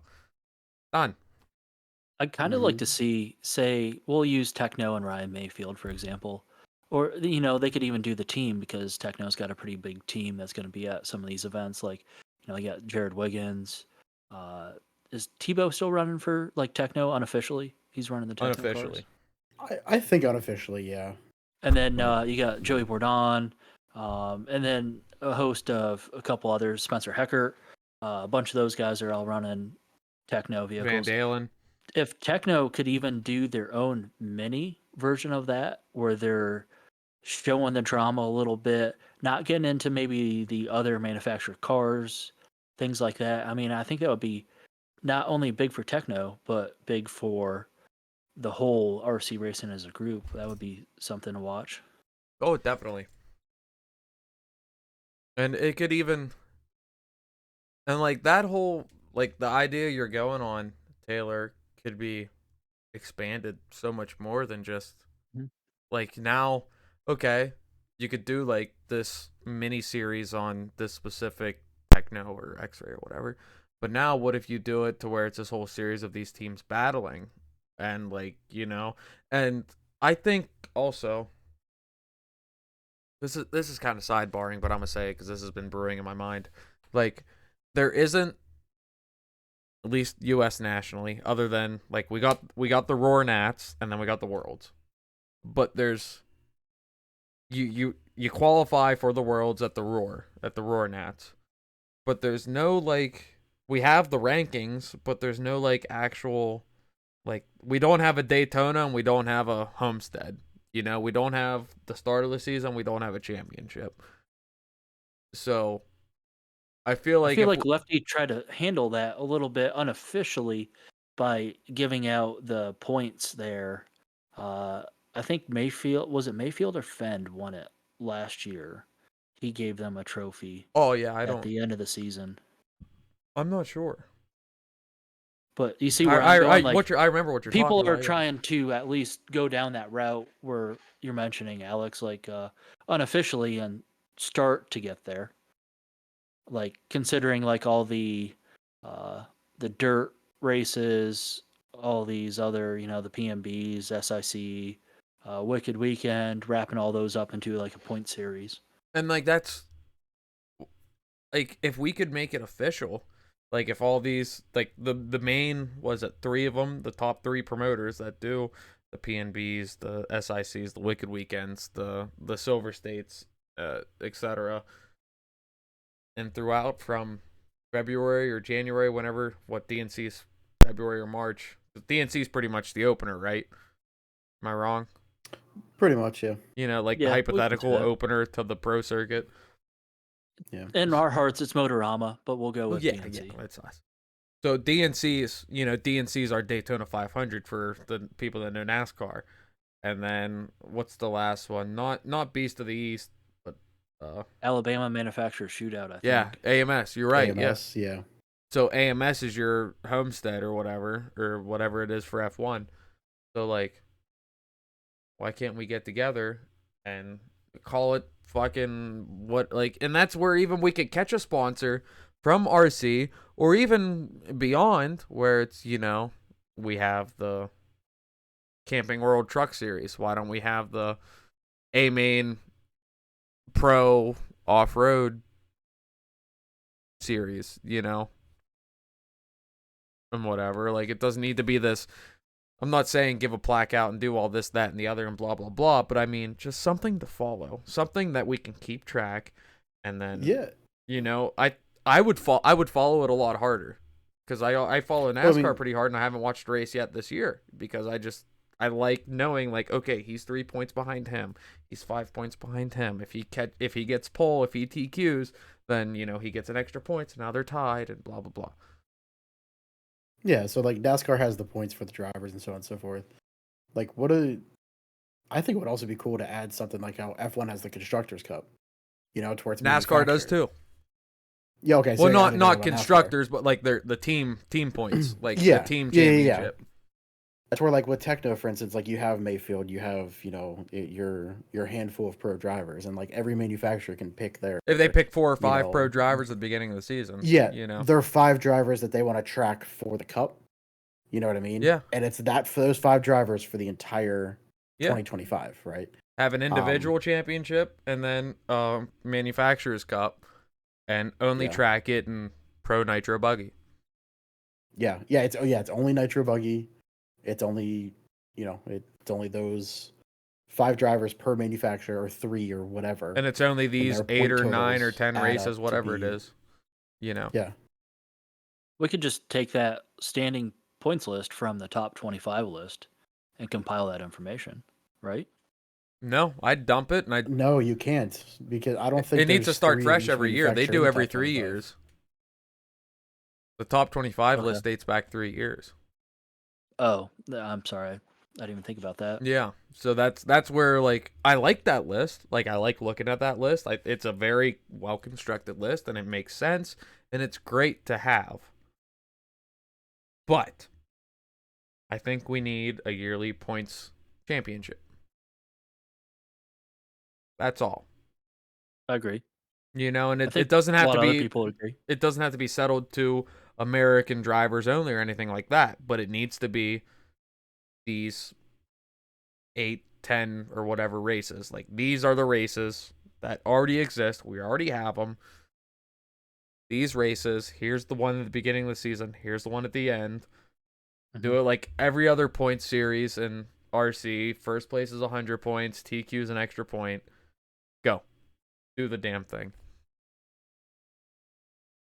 It doesn't even have to really amount to anything either. For like, no, that's what I mean. It doesn't have to like you don't no guaranteed Techno won spot 2025 to the or Associated won 2024. Like, it's just like they had the better drivers that year, or the better equipment, or whatever.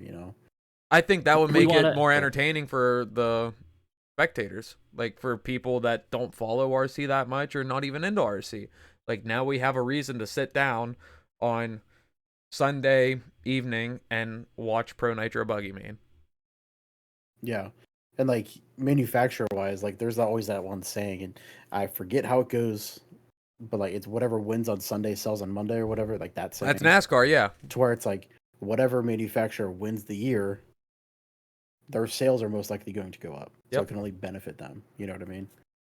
Yep. Does the Slowest Fast RC podcast want to come up with a rule set for this and a points, and we do our own for the manufacturers? And I think we just can work start in the posting? Discord and work something out. And Yeah. you know, we're fairly early into the season, so we could kind of establish what races we're going to use and go ahead and go off results we already have and see if it catches on.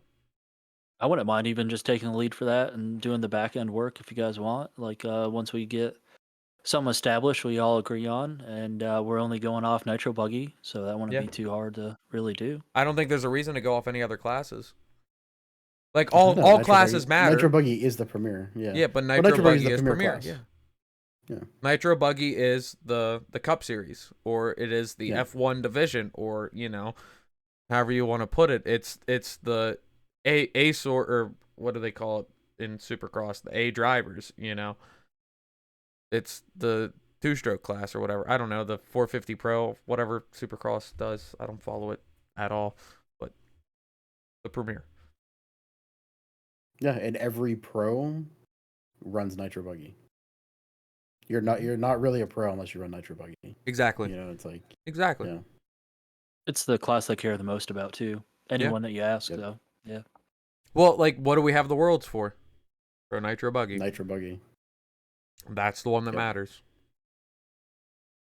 Not saying any other classes don't matter, but if you want to see who the best in the world is, you look at Pro Nitro Buggy results. And results wise, I would say the worlds itself would have to be excluded because it's every 2 years, right? Oh yeah, the worlds wouldn't count So, in yeah. this series. That's its own thing. No, this would Yeah. solely be like the NC, Silver State, PNB, Wicked Weekend, SIC, AMS. A scale only. A scale, Pro Nitro Buggy. That's it. Yep. Maybe next year we'll come up with the tracks because it could be different. I'm just thinking if Worlds interferes with any other event, things like that, perhaps. And no drops too. Like every other racing series does it. No drops. Here's the fucking races. Do the thing. Win it. I'm good with that. Mm-hmm. We want to circle back to making RC popular. Yeah, we went really left field there. But I I mean, like this the is direction all- we went. This is all making RC popular. Yeah, I Yeah. mean it's kind of the grand scheme of things. It gives things Yeah. to people something to talk about other than just watching the race. Like outside, some people to cheer on. Like even if Yeah. you're not really into it, say you just got your first car and it's X brand or whatever, and you don't know the people that are running it, you're probably cheering the people that are running that just because it's X brand. We have the Mhm. tools to, make RC this watch thing. Like we have the media coverage, we have the racers, we have the tracks, we have the events, we have the promotion. Like there's the only thing stopping us from putting a fucking Windex sticker on the side of cars and having them be a sponsor is just spectator interest. And then obviously the money side of it, which comes from the spectator interest. But we just got to figure out how to make that happen. Here's how we make that happen. And this idea came up while we were at Motorama, and I was thinking of topics for our first original podcast that didn't do so hot.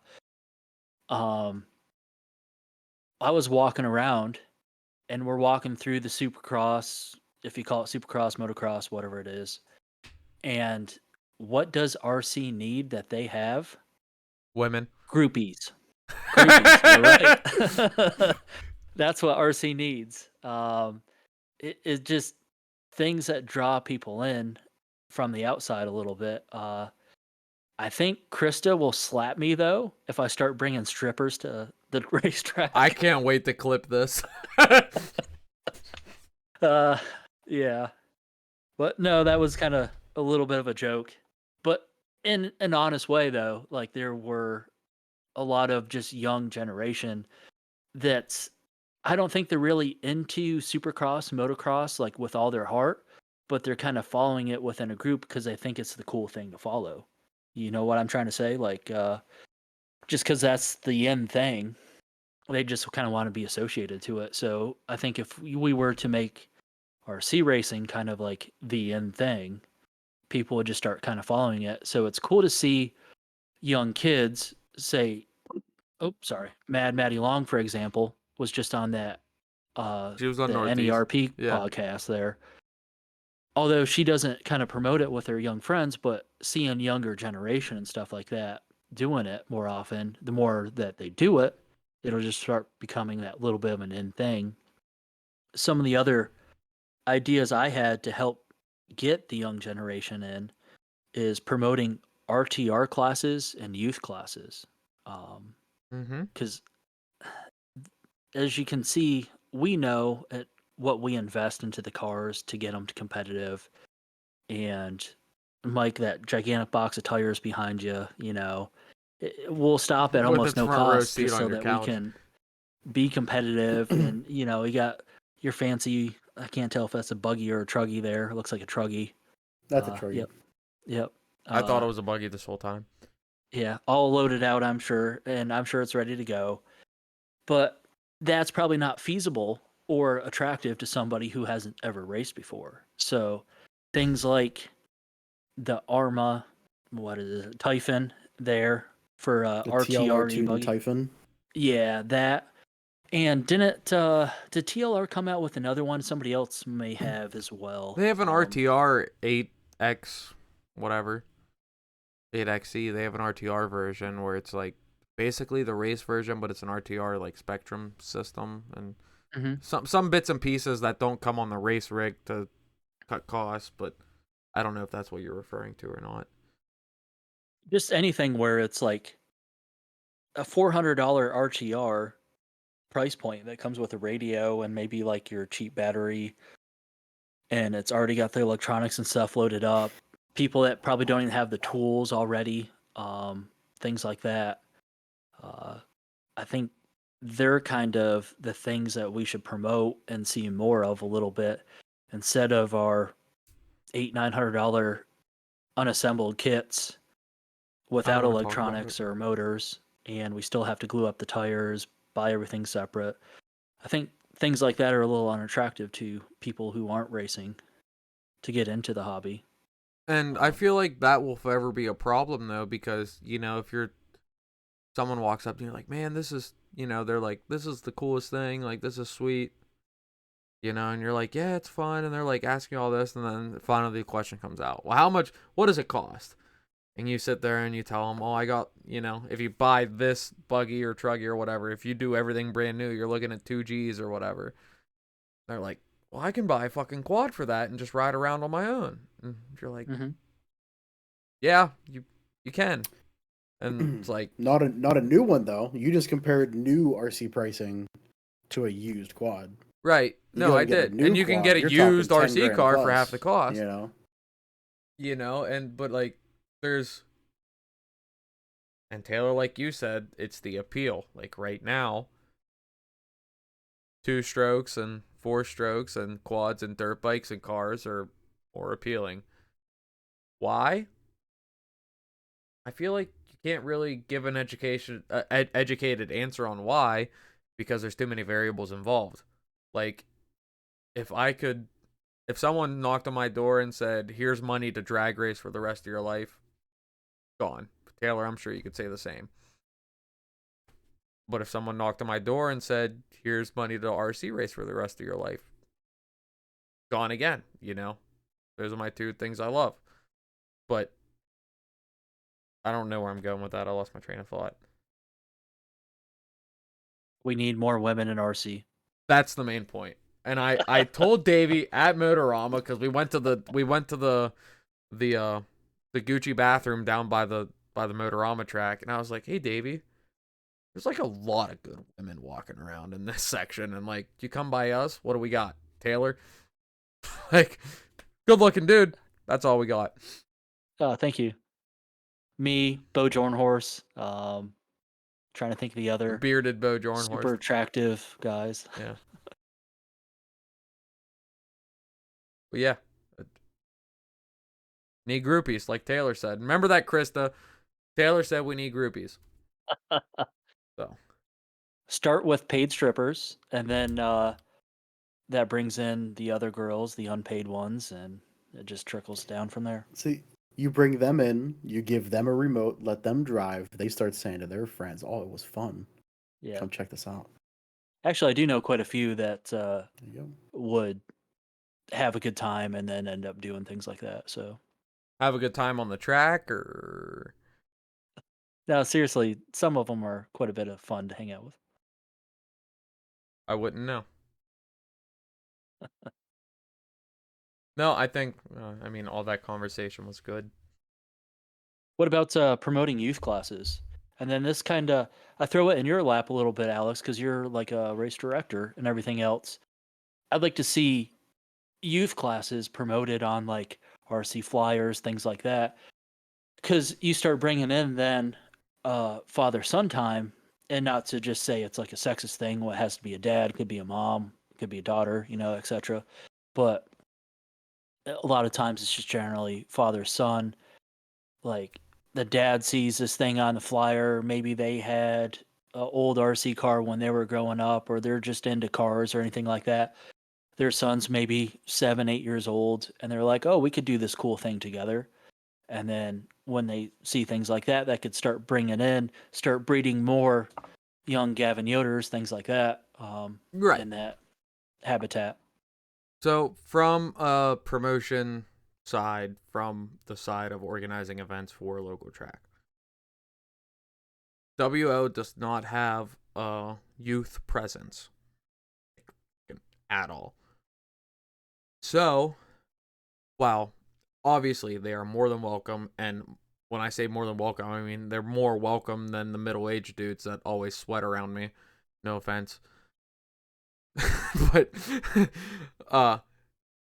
when we just don't have the presence, and in the condition of RC in our local area where we're stuck with doing trophy races every time, so now we're printing trophies for this youth class that we don't know a soul that may or may not show up. Now that's $30 down the drain, out of the track's pocket, just gone. And there are things around that where how you do your trophies, if you're doing a plaque with a sticker on, you can re-sticker them. So like you're still, you're losing money, but now you're not losing $30. You're only losing 10 or 15. But so it gets, and it's almost selfish when you think about it, because it's like, yeah, we're not putting out the money, but people that have ever helped run an RC track or owned an RC track or promoted know that there's no money making involved. It's only keeping the lights on and making enough to keep improving or maintaining. So, like, Sean Duffy has a great youth presence. Out east, there's a great youth presence. LCRC, great youth presence, which is awesome. And then also you can have the conversation of father and son see this cool thing on a flyer on Facebook. Yeah, let's go try this. Let's dust off your slash I got you for Christmas 2 years ago and go run it around the track. Great idea on paper. Now it's this youth class, but in the same race, you have a very talented youth that's racing too, that's experienced. And I'm not saying this is always the case. Pretty much every talented youth I've seen doesn't race these classes for this purpose, but it leaves the door open to where now you have two father and sons that are trying this for the first time ever and just get fucking mollywopped by this other kid that's been racing for a year or two. And they're like, well, fuck, this is hard. Kid's upset he didn't win because he's a 6-year-old, and that's just how 6-year-olds are, and they get uninterested. So like it's a hard dance to dance, what I'm saying, especially if you already have the presence, then it's, I don't want to say easy, but it's workable.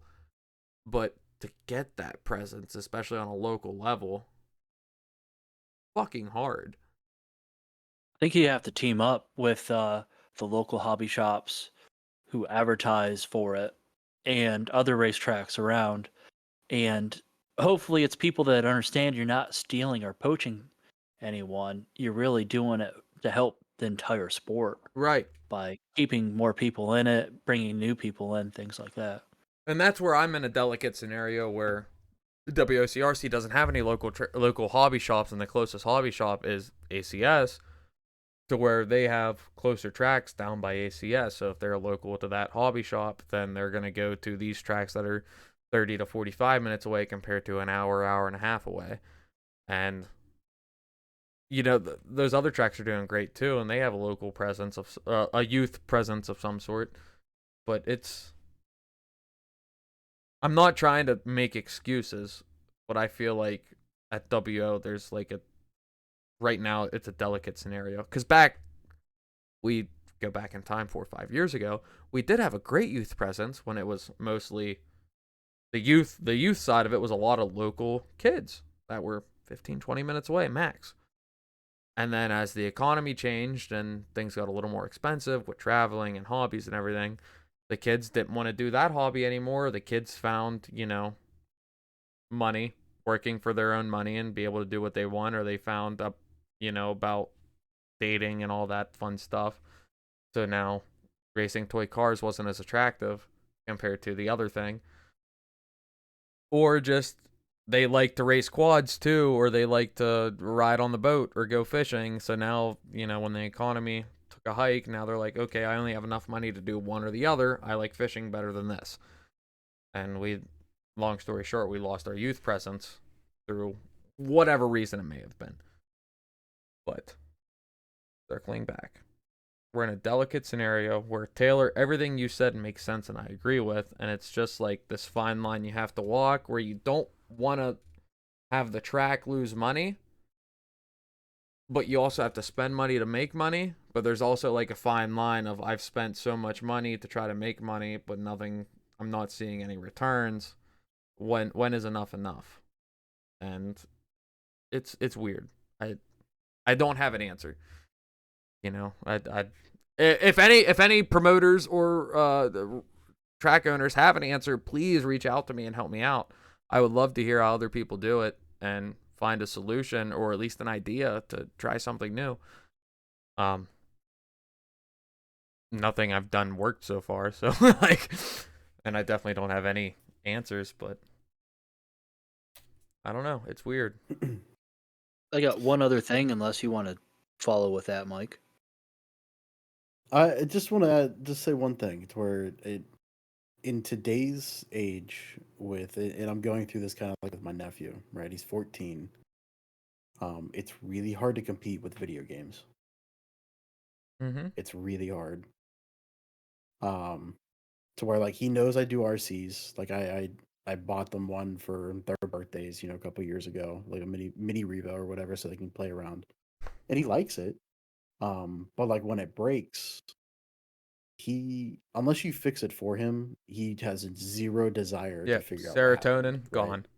Which I get. I mean, he's 14. I get it. But if you don't like go, hey Tyler, like pick him up, drive this car, he won't do it. Like, but I mean, he's interested in it, but he's not at the same time. He'd rather play video games. But No, you're completely right. And generational difference, I guess. Like, I get it. I like video games too, but I didn't necessarily grow up with them like today's age of youths. So You didn't have Duck Duck Hunt and Donkey Kong and I Super did. Mario? I did actually have Duck Hunter, because my first console was my dad dusting off his Nintendo 64 that he had when he was a kid, and he's like, check this thing out. It was great.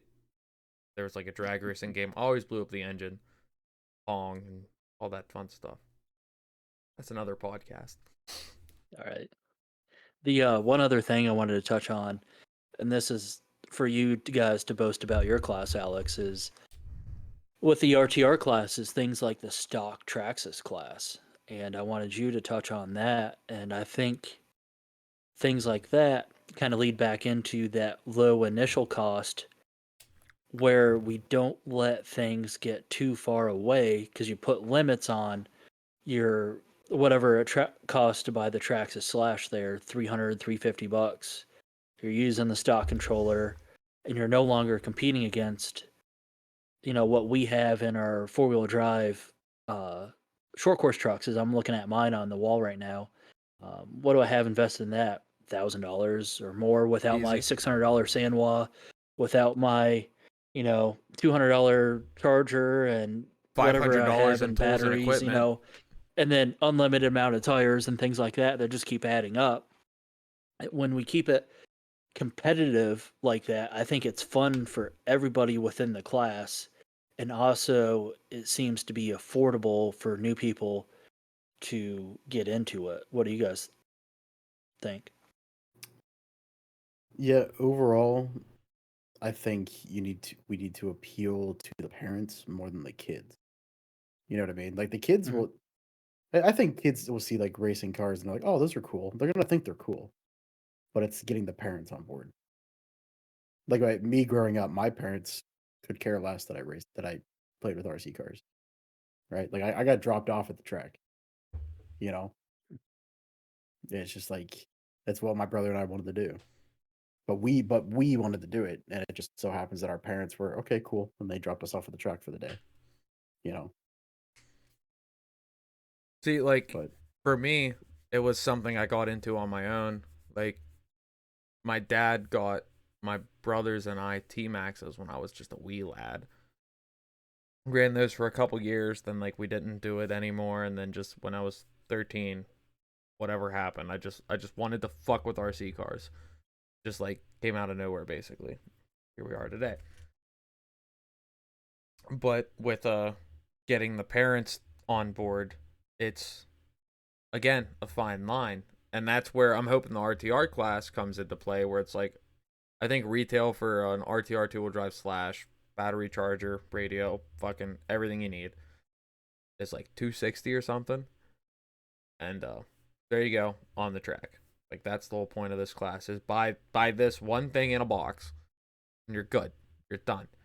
Because like if you're starting out with nothing, you have nothing RC related, and you want a competitive racing setup, car, charger, radio, tires, spare parts, like the basic setup, you're looking at fucking $3,000 used, if you're starting out with nothing.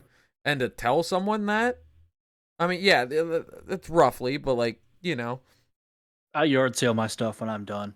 Give me a couple $100. yeah, I just want to get rid of it. you're and not looking be at least hassled. $1,000. Like if you I was want, gonna say go ahead, Mike. on the wall behind you is an incredible deal on a race ready short course truck. You know what I mean? If you still have Austin's. Yeah, it's not on the wall behind me. It's downstairs. But Yeah, there's also a race. But yeah, like it's a race ready muggin 2-wheel drive buggy. I can't sell we'll it. talk about that. But yeah, so like you look at the used market, and you can find some smoking deals. Like when we were at the swap meet at TR, I was talking to one of the guys there, and he was looking at a pretty much ready to run Techno e-buggy for like for under $1,000, everything he needed in this 8 scale e-buggy. All he needed to do was put a battery in it. Okay, what about tools? It was done. Now that's I the mean, you thing. could Do go- you sit there and tell mm. them to go buy the dynamite tools for $20 that strip out after you change the diffs 3 times, or do you tell them to just spend the $100 on the MIP shit and be done with it for the next 5 years at least? And that's Yeah, I mean, how do you want to sell it? Yeah, I mean, and then it's like, what charger do you want? And now the chargers have gotten better where you can get a really nice charger for like fucking $50. That's one Yeah. thing. If you don't have a battery, okay, well that's $70 minimal for a decent battery on the lower side of it. Okay, now you got to get a radio. You want a decent radio. What's the fucking Noble going for? Like $300 or $250 or something? Got to do I that. think $250. Okay, now you need Radio a I mean, box even to if- carry everything. But you got to do the research well, to find it, that's my because they don't point. Like, promote it. it's weird. Like, but with the Slash class, that's where I'm hoping, like, it's almost bait. You know, it's almost just a worm on a hook. Almost like, check out this cool thing. Do you like it? Do you like it? You like it? Oh, you want to try e-buggy? Gotcha, bitch. You know, I hate to say it like that, but that's essentially what it is. And there's nothing wrong if people just, get into it, run the slash class. This is the greatest thing ever. This is all I'm going to do as a hobby in my local area. That is the roots of this whole deal and what we need to get back to, and would be awesome to see that. But we'll find out how it goes. It was a collection of ideas from Mike helped with that, and Jim Lonzo, Chris Patterson, and a few others. I can't really exactly remember who all helped with that, but like just one day in a text chain, we were like, we should all start running 2-wheel drive slashes, like box stock for funsies. One thing led to another. We put a rule set together. Kick off at the opener, Alex? Yes. Okay. Yes, which I need to promote more. Yes. Terrible at that. But I'm hoping, because not everyone, but like a lot of people have 2-wheel drive slashes laying around. Because like if you get your kid an RC car for Christmas, I'm willing to bet it's a 2-wheel drive slash. Best bang for your buck. Good brand. Hobby shop always has parts in stock. Bam. All right, son. Here's this thing going on where you can jump it when you're timed. Try it out. And the next Dad buys one for himself. And then Dad buys an A scale someone's selling that same day. For himself that the kid ends up taking because that's just what dads do. Yep. And then the dad becomes the mechanic, and the kid ends up being one of the best drivers in the world. Sounds like Chris and Cash Pieri right now. I bought the short course for me. Never got to run it. Yeah, look at Fee something, I forget. Fly long. Little bump. Yeah, the Kyosho driver. Yeah, little bump. Didn't it kind of even Ryan Lutz start out that way? I don't know. Yeah, I don't know. He was telling me his background. It seemed like a similar story as well. I mean, that's kind of how my dad and my dad bought an MIP kit, Losi, for himself. It's kind of, I got it ready for him, and I was like, coming racing this weekend? No, I'm like, all right, I'm going to race your truck then. He never got to run it. Well, he never had the time to run it either because he was always working on weekends. But like, became mine. Anyways. We want to jump into start setting the national rule guidelines for our 8-scale short course trucks. E-truggy chassis, E-buggy front and rear clip, E-buggy tires. Why does it have to be E-truggy? If you don't have the fucking length, then you're just twisting my dick. Well, what if it's nitro truggy? Well, yeah, nitro's fine too. Sorry. Okay. Truggy chassis. Electric truggy or chassis. nitro is fine. Truggy chassis, buggy arms. Yes. Buggy what arms, tires? buggy shocks, buggy shock towers. Buggy tires. What tires are we limited to? Buggy. E-buggy. Only. E-buggy. No bigger than E-buggy? Nope. Is that? Nope, no reason. Yeah. Short course tires aren't going to be big enough or give you the demand that chassis will provide. The one Chase built with the Chase was running a bigger tire. He yeah, was running and they like look an RTR sweet. Tire. They looked awesome. They look good. Yeah, it looked sweet. It's very scale, and he went with the Arma body too, and it looked sick. The Arma body fit very nice. Yeah, no, like that's a fine body to use, but with the tires, okay, what other tread compound do they come in? So well, he even said in the podcast. Oh, go ahead, Mike. I didn't. Yeah, so e-buggy tires for now, because what he said is like nobody makes them yet. Who knows? JC, Proline, they may all hop on. Yeah, in the future. if it comes when out, they do, then there will be a switch to where it's the short course 8-scale tire. Mm-hmm. You know, it's where when you have your racing compounds, a little your bit racing bigger, treads. a little bit wider. You're cutting out, Your Alex. your mic's messed up again. AO'd. We'll keep going, Mike. Did you listen to that podcast, The Wheel and You're Trigger? good. No. Check.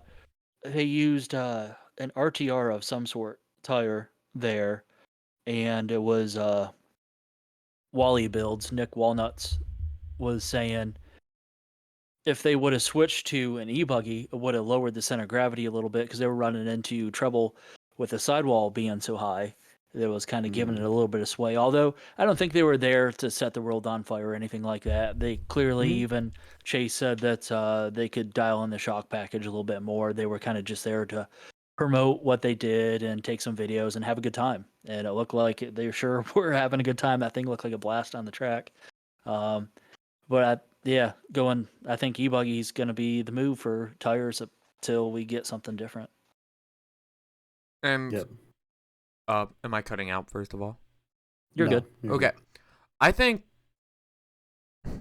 my opinion, I think e-buggy tires is fine to just be the standard because A, I think they look just fine, and B, then I don't have to buy a whole nother set of tires and wheels. I can just use what I already have because I run e-buggy. And that's my opinion because I run e-buggy. I like Yeah, that 'cause idea too. Because go ahead, Mike. I'm sorry. Yeah, no, I was gonna say, yeah, I agree with that because let's be honest, if they release 8 scale short course tires, they're going to be the same price as truggy tires, and they're already way too expensive. I was going to say I just want to get people started into this. I think it's going to be slow moving, but it'll start picking up some momentum. And the idea of having to buy new sets of tires, compared to most everybody that's going to be doing these already has a buggy of some sort, nitro or e-buggy. So if they could just use the same tires that they already got, get a couple more people in that wouldn't have already been interested in doing it. Summer 2027 is my prediction for this to be a consistent class. Right before we came on here on the Discord, somebody else in the techno group posted another one. I'd never seen it before, so it's another truck version of the SC48 or whatever They're some of getting these built guys are left calling and right, it. yeah. But I think it'll be summer 27 when we have a consistent enough, when we can see 5, 6, 7 of them at a race weekend. Mm-hmm. Maybe it'll be So, sooner. I'm just marking my prediction now. I was gonna say what we all need to hope for right now is I saw a post from Daniel Lewis, the owner of Techno, to where he made a post saying he's building one currently himself. Well, So that's going to be we the need thing him when to there's have an fun actual and kit to like buy. it because that will kick it off. Yep. Because that's the problem right now. If you don't have the parts laying around to build it, now you have to fucking basically buy 2 used cars to make one. And fuck, I don't want it that bad. That's where I'm at right now. I'm scouring the off-road Facebook pages for used stuff. Either buying a used Mugen Nitro Truggy or a used Mugen Nitro Buggy, and just swapping some of the parts and stuff over. It's probably easier to buy the buggy and swap just a Truggy chassis on it, but we'll see. But that's the other beautiful thing, too, is that it doesn't have to be just techno. And with using Truggy chassis, e-buggy front and rear clip, you're basically allowing every single A-scale manufacturer to have a stake in the game. Whether they come out with their own kit, that's up to them. But the bits and pieces are there for the Muggin drivers to have a Muggin A-scale short course or a Sparko driver or a Myalco driver or an X-Ray driver, etc. and so on. And now you have the opportunity for JC and Proline to produce a A-scale short course body and possibly in different variants. Hopefully a stronger one. Yeah.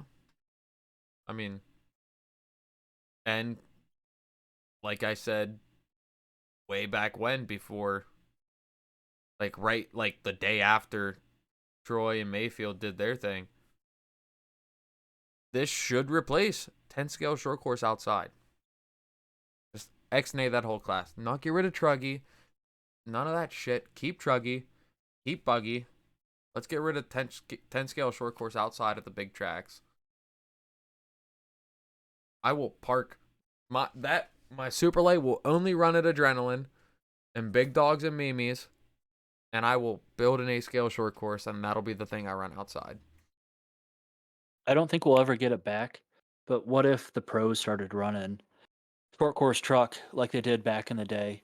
And the only reason I believe they did is because their sponsors, all had short course trucks and stuff back in the day. TLR had theirs, Techno had theirs, uh, all those other brands. So I don't think that'll happen until there's competition to do it, because Tecna is the only one making a short course truck.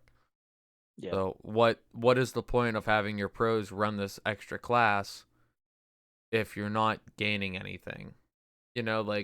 Yeah, they might gain sales, but it's not like they're competing in sales with anyone. So. And I don't see a reason for them to run short course, the pros. They're already running E-Buggy, E-Truggy, Nitro Buggy, Nitro Truggy. I don't think they really want to run another class. And Mike, you might be able to pitch in some good input on this one from your time running around on the pro circuit. Yeah, I mean, they didn't necessarily enjoy it, but they did it. But, I don't see it coming back, and I understand why. But I enjoyed watching it. Yeah, Like, it'd be neat for it to come back, but I just don't see it logistically happening. ENATS at G's, like 4-ish years ago or so when they had it there. And like Cavalieri was running TLR back then and all that. Joe was running four course truck back then. All those guys. I liked watching that. That was a good race. Yeah, Of I'd course, like an truck there. electric only race like ENATS or even Motorama. If the pros would run short course, then like at Yeah. Motorama, the pros are only running 2 classes. Mhm. So I think they could handle another class, especially if it's fucking short course. We used to have a pro and intermediate short course Motorama, so like that's what it's for. I think we still do when we sign up. They just cancel it. Yeah, Group them all they as one just class, combine right? it. Yeah. yeah, Alex, I agree though. 8-scale short course. I would just sell my 10-scale short course at that point. I'd probably end up selling it, honestly. Yeah. Yeah. I don't know. I really like going down to Adrenaline, so close to me.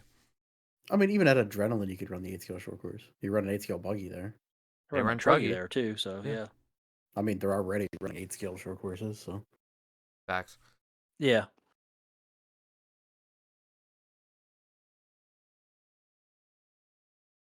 That's that topic. Do we want to go into some more? I got a whole bunch still. We list yet. are roughly 2 hours and 8 minutes deep. You guys tell me. I'll keep going till you guys tell me shut up. I got mostly a full slushy and lots of beer. Alex, do you want to go into? Oh, go ahead. Sorry, How Mike. long do we want the podcast to be? Only 80 people are going to how long watch it is- anyway, so How long is too long? we could find out. Welcome to our first 7-hour podcast. Yeah. We've been recording for 4 days. We're just fucking twitching. I haven't slept in 30 hours.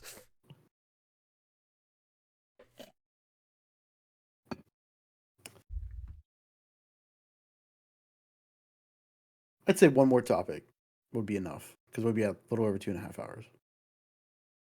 We want to go in the sponsor thing. Yes. Yeah, let's talk some shit. I want to get spicy. Yeah. This is kind of your topic, Alex. So I'll let you take it. We'll jump Introduce in. it. Introduce it. Nah. Your spiciness. I'm sorry, I just exited out of my notes here.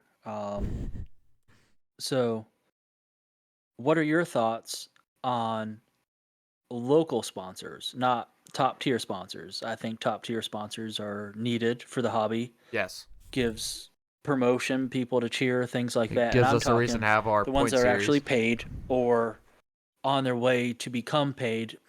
And I don't want to say I know how much he makes or anything like that because I sure don't. But I'm thinking like an Aiden Horn, that type of level where maybe it's not his.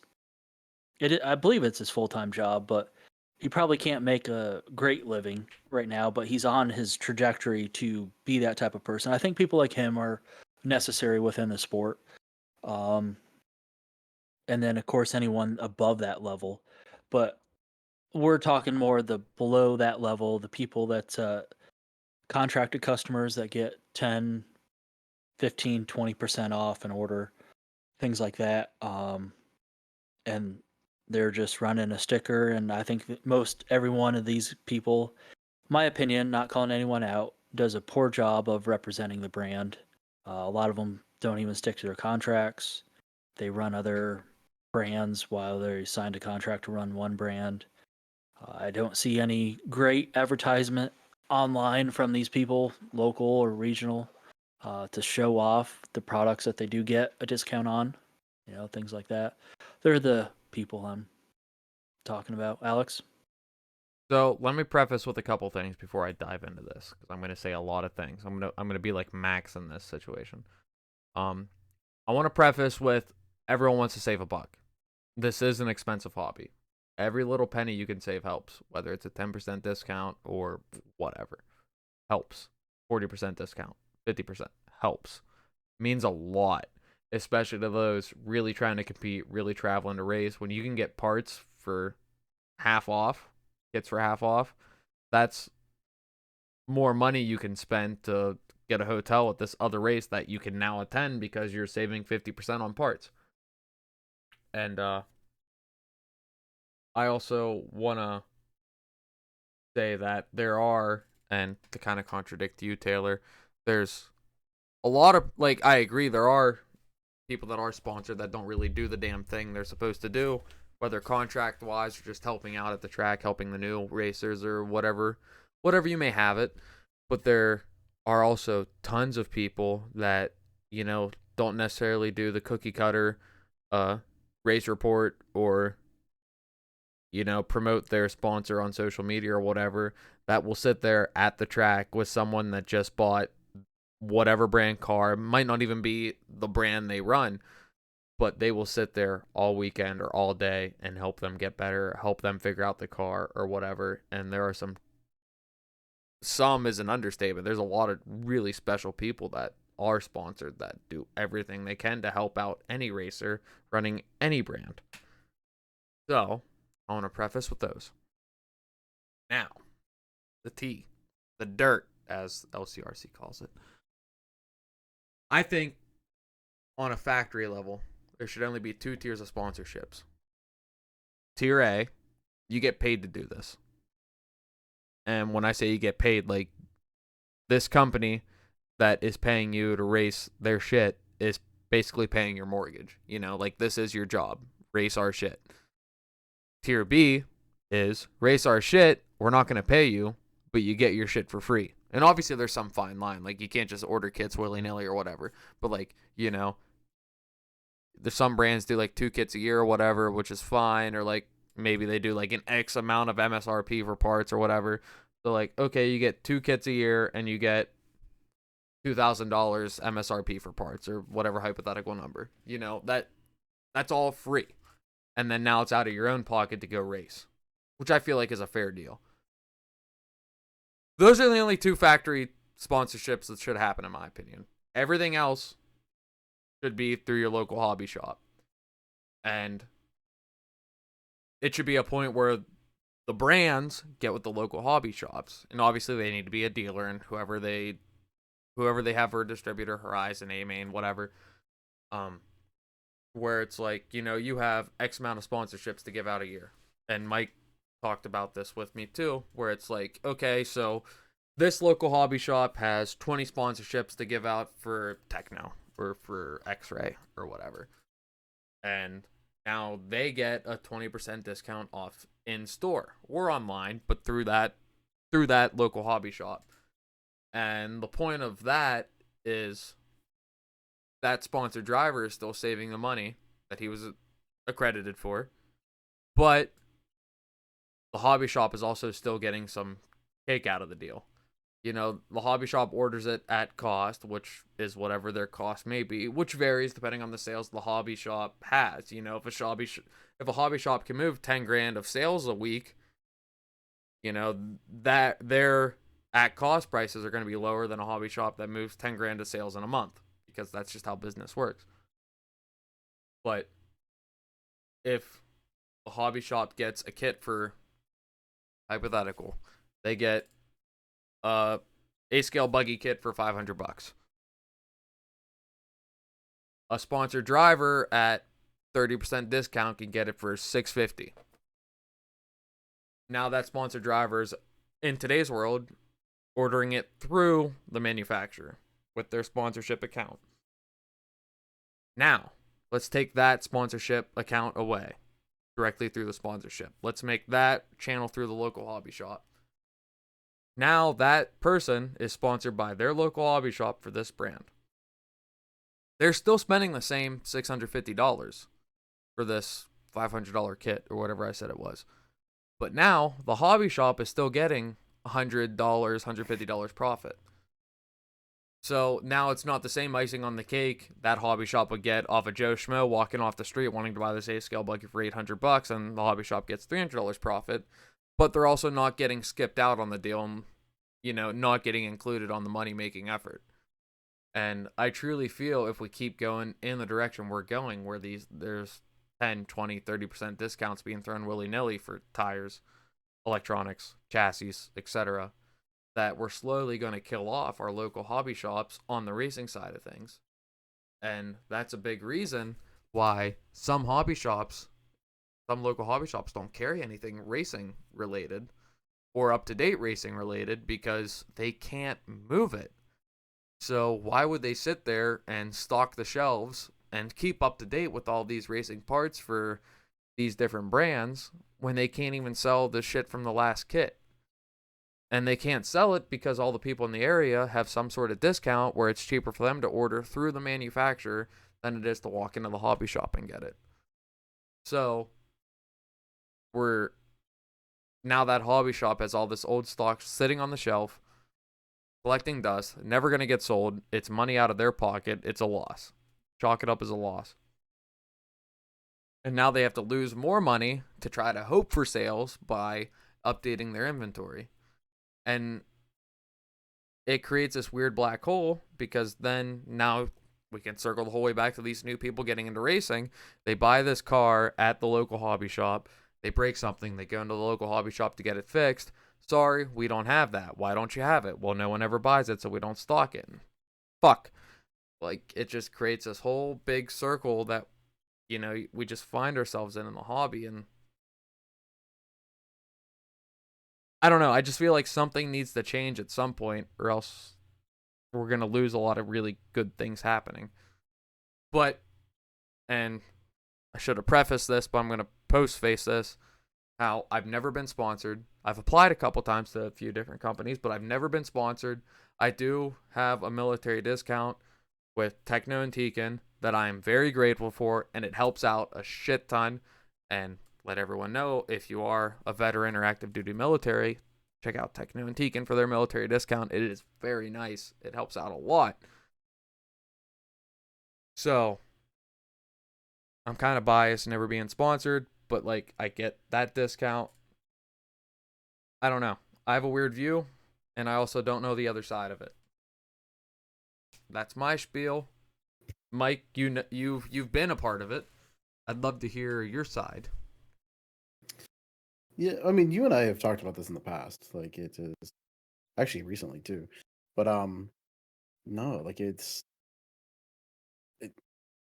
I mean, I like the idea of say you apply for Techno, Tekin, whoever, whether you still do that process and that manufacturer does say approve you for the sponsorship, but you let the manufacturer know who your local hobby shop is, and they send whether it's some sort of code or something to allow the hobby shop to maybe purchase the items cheaper on your behalf, but they still mark it up to sell it to you. Just basically just bring money back to the hobby shop, really, in the end, however it has to work. I think it's a good idea. And Alex, like you said, say a hobby shop, say Techno reaches out to ACS, is like, hey, you're allowed to sponsor 20 people this year. Which was your idea? I want to preface. You said that to me. I don't want to take credit for that. I don't remember. We talk about so much stuff all the time. But like so like now you have an ACS sponsorship, but you get a discount like with everything they sell, right? Um, and then certain manufacturers give them, a little bit of bump for like, hey, if you sponsor them through you for our products, you pay X, they pay whatever, so on and so forth. Um, but it also keeps if you get a discount, like say at the hobby shop, like just a standard, 5-10% or whatever, just on everything in the hobby shop, now your options are limitless. You can buy whatever you want. You're not tied down to one brand or whatever. You can have FOMO and, buy everything. I don't know. I mean, it is a touchy thing to where, I mean, if it needs to change, it needs to change. But And what I'm gonna drop the T. What a lot of people don't know is mm, that a lot of these sponsorships actually end up being cheaper than what your local hobby store can get it for at their cost. So what the hobby shop is paying to stock it on their shelf is more expensive than what this local driver can get it for direct. And that's even the case with my military discount through Tekin. If you are a distributor or a main and you purchase Tekin products, it is more expensive to buy it at that distributor cost, at the basic level distributor cost, than it's more expensive than for me to buy it with my military discount. I'm not like talking shit. I'm not saying that's a foul on anyone, but here we are in this conundrum where that's the prime example of now why, like, I'm like everyone else, dude. I'm just a normal fucking guy. I'm not rich or nothing. Why would I go spend more money at my local hobby shop when I can get the thing for a significant amount less? I support my yeah, local hobby shop every chance I get, but I'm not going to go broke doing it, you know? and and I think it's kind of I mean, I don't know economics at all, right? I No, know yeah, very I much don't know about why it. it's like that, but But yeah, it's so like these manufacturers sell to distribution and the distributors sell to local hobby shops. Everyone's taking their piece of the pie, right? right. So like for example, why can't the manufacturers just sell directly to the hobby shop? Cut out that middleman. Like why does a hobby shop have to buy from another hobby shop, meaning A main? You know what I mean? Or Horizon. Yes, Horizon's, this big thing, but why can't they go directly to TLR or directly to Proline that are sub brands under their main umbrella, Right. you know? And I feel like for the big brands, yes, that's kind of how it should be. Why do we have a middleman when we don't need it? Yeah. But then for like all the little brands that kind of just sell like performance parts or it's, more specialty shit, I feel like that could become such like a conundrum where you got to order this part from this company and this part from that company and this part from this other company, and like you're ordering from 16 different companies, but it's only like 2 or 3 parts each. It makes more it may make more economical sense, time and money wise, just to order it all from one distributor in one cart and be in one shipment and be done with it. That's It that's just makes kind of more my thought sense on it, for. no experience, but I'm going to use Tekin for an example to give to a distributor. So A-Main's probably going to buy, we'll say, 10,000 units of ESEs, for example. And then your local hobby shop probably only wants 5. yeah. Seem reasonable. So for Tekin then to supply, 50, 100, however many with 5 ESCs, compared to where they're just going to send 10,000 to A main and then let A main handle it from there. It makes more sense for Tekin to do what they're currently doing. No, they're But getting a guarantee. Yeah, they're getting a guaranteed check from this one big company. That yep, that may be the check that All right, all we got to do is make our shipment to A main for X amount of ESCs or this product. If we send this to A main once every month, the lights stay on. We're good. Everything else is profit. It might be something as simple as that. And it makes sense. It's simple business. You sell shit at wholesale, but you sell so much of it, like the wholesale is so much that, you know, your individual profit on one item might only be like in $30, but if you're selling 10,000 of them, do the math, you know, that's what, 300,000 profit or something. That's all hypothetical numbers, of course. We don't know these numbers. This is just simple math we're using with simple numbers that come in our heads. But, you know, the how that works makes sense. But I want to circle, because I have no fucking clue how hobby shops work. Like, but Yeah, none of us do. We Yeah. never claim to. so I want to make sure that's and neither of fucking us clear. can do math. But So Yeah. I need a calculator for 2 + 2. yeah, my socks are off right now. I'm counting so many numbers. But I want to circle back on just, I feel like I have a good understanding on how a lot of different levels of sponsorships work. I just feel like there's a way better way to do it to have everyone win. That's all I'm saying. So, two things, and I want you guys' input. So, part of me wants to have this scenario where we cut out all these real low level sponsorships of 10, 15, 20%, things like that. And if that were to happen, then the possibility that the manufacturer then could cut the MSRP cost by it's 10, 15, 20% for every single person, then would that be a possibility? But then on the other half, we do have some local sponsors, and then I don't know if I can use you for example, Mike, where you're extremely helpful, beneficial. Like, I don't want to get rid of Thank you. certain people. Like, for example, like obviously I run a techno short course truck because Mugen doesn't make one and all that.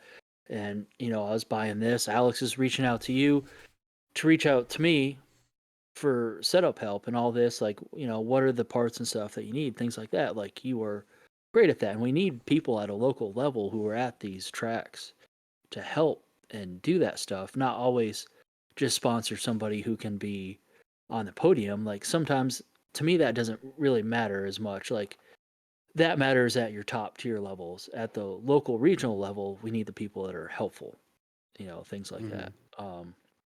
So what are your guys' kind of thoughts on that? Like the possibility of cutting out some of these sponsors and just the contracted customers.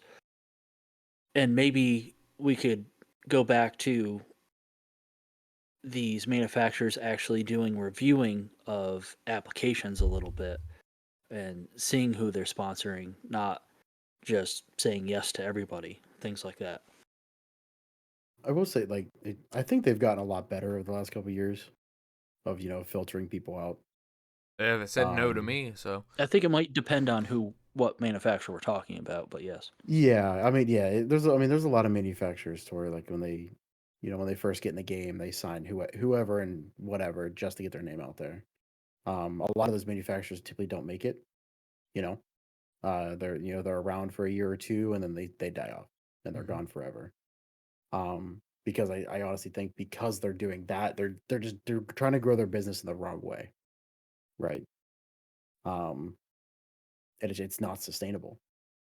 Whether they have a good product or not. It's just, I don't know, you see a handful just come and go, but But that's almost free advertisement for a new company. Maybe they just didn't do too well or they sponsored the wrong person. So I'll throw like a tire company, you know, X brand tire company or something like that. They're a new tire brand and they give somebody like a 10% discount that doesn't know any better. And what's the manufacturer lose by the end of the year? Like a couple $100 or something like that, you know, depending on how many tires they order. And this person under contract should be promoting that brand, running that brand, talking about how great it is, things like that. So for $200, they're getting supposedly this advertisement that it should be at least. So did that tire I mean, brand then fail for other reasons? You know, things like that. for how quickly people jump ship from different sponsorships that they get, I don't think you're really gonna see a lot of that.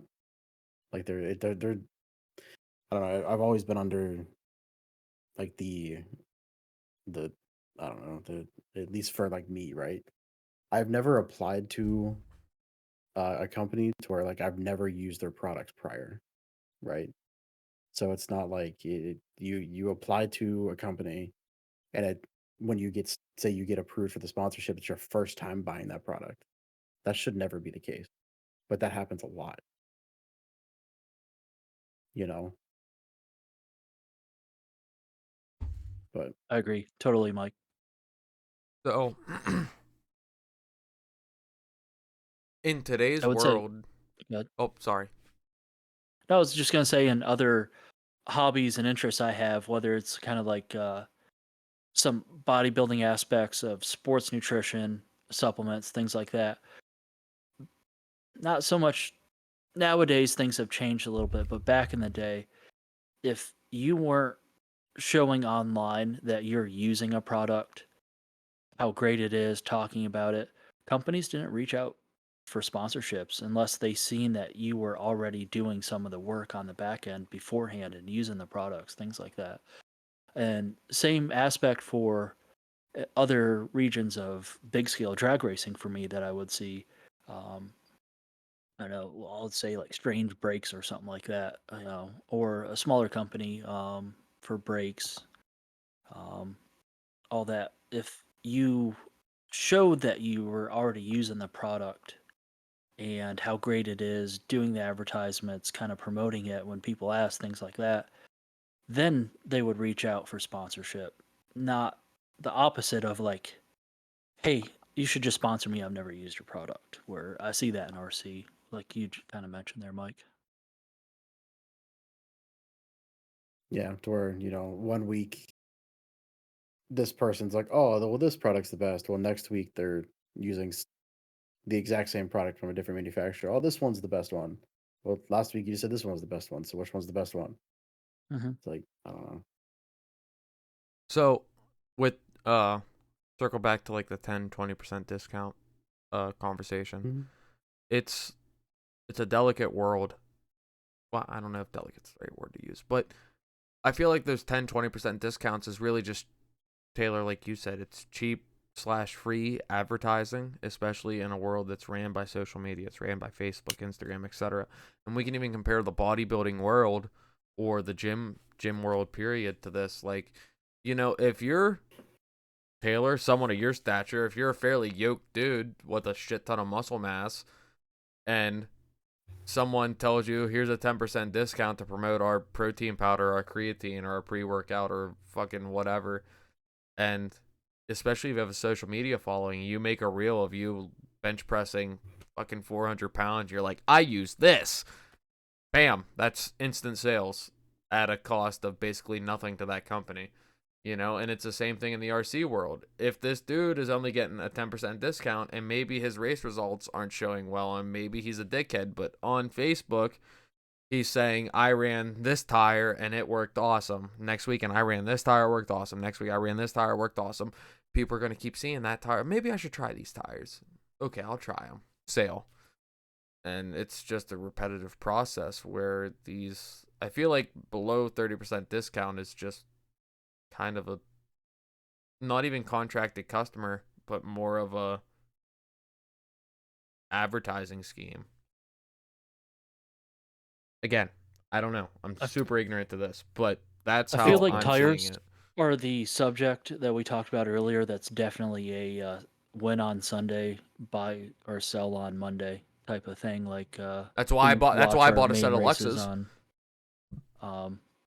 Yeah, you kind of cut out there, Alex, but I said that's why I bought a set of Lexus. yeah, exactly. Luxes, yeah. Reasons like that. You know, you watch the pros do good, and I'm not saying the tire is good or it is bad, but you watch them win on a tire, and then the same FOMO goes through my mind. It's like, hey, should I be buying this tire to try it out? Sometimes it's great, sometimes it isn't so great. You know, obviously we're using it in different conditions, and we're different driving skills would apply to this, but it goes back to our previous conversation. Yeah, I mean, it's a whole rabbit hole to dig into this whole sponsorship thing. Just my biggest gripe is I want to support the local hobby shops and Yes. still see them do well. That's kind of why I brought up the subject a little bit. It's like I think we should still be buying from them, supporting them, especially when they have a racetrack too. Otherwise, you could see that go away. Yeah, and I feel like that's another thing to even circle back into how do we get people into racing. It's maybe 50% of hobby shops, if that carry RC products, that you can walk in and buy a brand new competitive, top name brand A-scale buggy kit in the box, whether Techno, X-Ray, Associated, whichever flavor you want. You can't do that at every hobby shop, and it all circles back to hobby shops aren't moving the product, so now it's just wasted money. An A-scale buggy kit on the shelf at a hobby, that's $1,000 bill sitting on the shelf at a hobby shop. A little less, but hypothetically, $1,000 bill sitting there. We round up because math is hard. Right. Mm-hmm. But that $1,000 bill sits there for 2 years. Now that buggy's outdated, so now they lost $1,000. Now they have to get another $1,000 kit to replace that, and it's like fuck. But yeah, it's like exactly what LCRC said on Hump Day Happy Hour. You go back to the X-ray stuff when that stuff gets outdated, very soon and fast. So why would you want to stock that company if you're not going to sell it and move that much product all the time? When your clientele is coming in sponsored with their discounts, the 20% off, and then you're sitting on that product past its expiration date, and unless that all of a sudden that product becomes a hot commodity because they're running the 2002 hubs for a different KPI on the 2024 buggy, then it's wasted money on product that's just going to sit there and you're never going to move it. Real quick, speaking of X-Ray, Taylor, have you ever seen someone that runs the newest, latest, and greatest X-Rays for fun that wasn't sponsored? Is this recorded? It is. I'll be honest. I am struggling to think of anyone who's run X-Ray and isn't sponsored. I know. So, and I'll shout him out because he helps me out all the time. Colin Morse Jr. He pits next to me at LCRC there, at the table right across from Shane Laux. Mm-hmm. He did run for Team Associated, and I can't remember who his buddy was that ran for X-Ray, and they tested together all the time, and he was very much into the X-Ray car, and the following year he switched to X-Ray, and he was very happy about it. Yeah, and I'm not he talking does smack very on good, X-Ray. yeah. They're a great But car. I get whipped by them all the time. Exactly what you're saying. I understand, Alex. I'm struggling to think of who runs X-Ray that isn't even sponsored. Now, who do you can't think know of that anyone. runs Associated that isn't sponsored? Or Techno, or Mugen, or TLR, or Mayako, or Sparko? It's like Techno. I know there's a ton of people that run it. Yeah, all Mugen, ton of people. Associated, ton of people. All I'm saying is, I'll leave it at this, because I really don't know where to take it from here, is just weird that I don't know any X-Ray drivers. I don't know anybody that races X-Ray that isn't sponsored. I mean, I know some people that have like a 2017 model four-wheel drive buggy or whatever, but in today's age, I don't know anyone that races X-Ray that isn't sponsored, like competitively, and the newest and latest and greatest. And I'm leaving it at that. It's just, that is merely an observation, and it's not a shot at anything. I just observed that the other night. When I was newer to RC, and one of the times I came down to WOCRC, I was like, wow, X-Ray will just sponsor anybody. And you guys have like a cult following around that Pittsburgh kind of region, from like Ohio and like coming east there a little bit. Well, I can tell you why.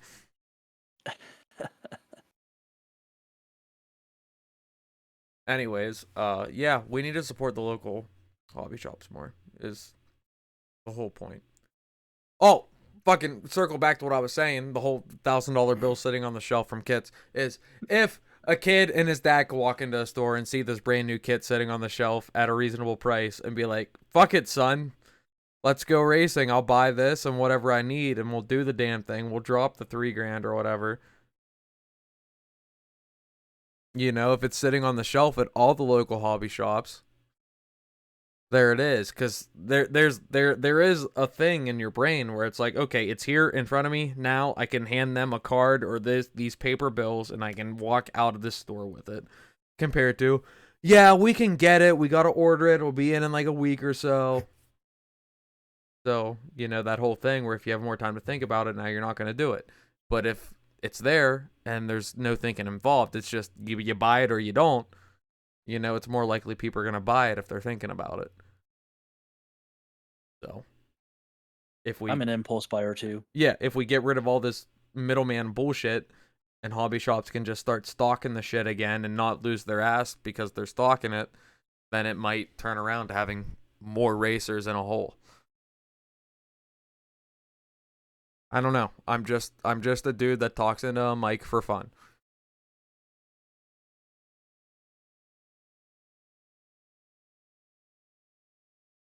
Two hours and 40 minutes is where we're at.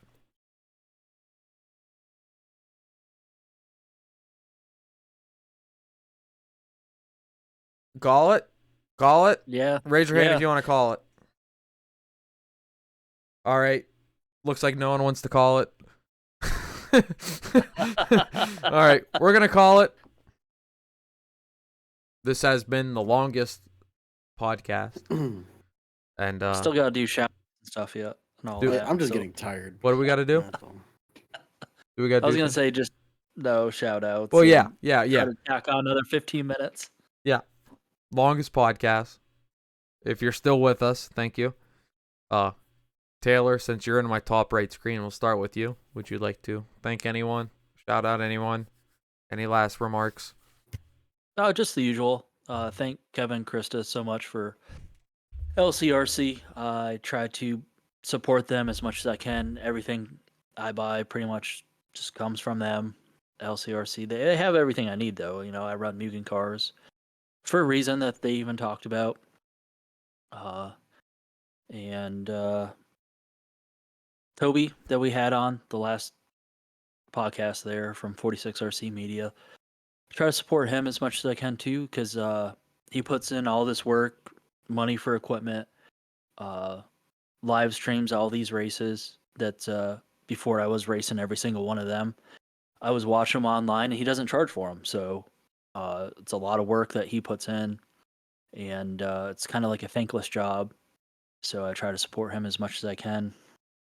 Somebody I didn't give a shout out to, I just try to make a note to mention them. Not sponsored by anything like that, but Mike Trehorn started painting my bodies for me. So MT Designs, I just want to give him a shout out. He's local.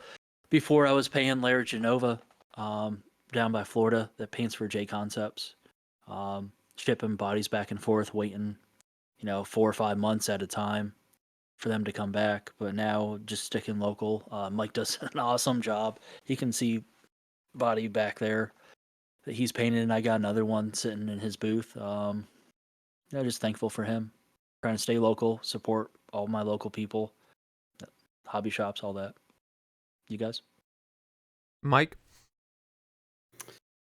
I mean, I know we touched on the whole sponsorship thing. I mean, overall, like I'm incredibly grateful for the sponsorships that I do have and the help that they've given me over the years, honestly. And friends and everybody that watches these.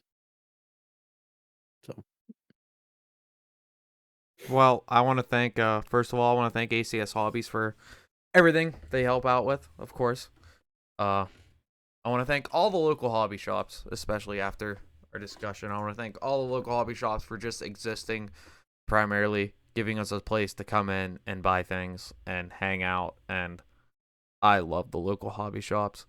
I want to thank all the local tracks, everything to do with this whole hobby. I want to thank those brick and mortars.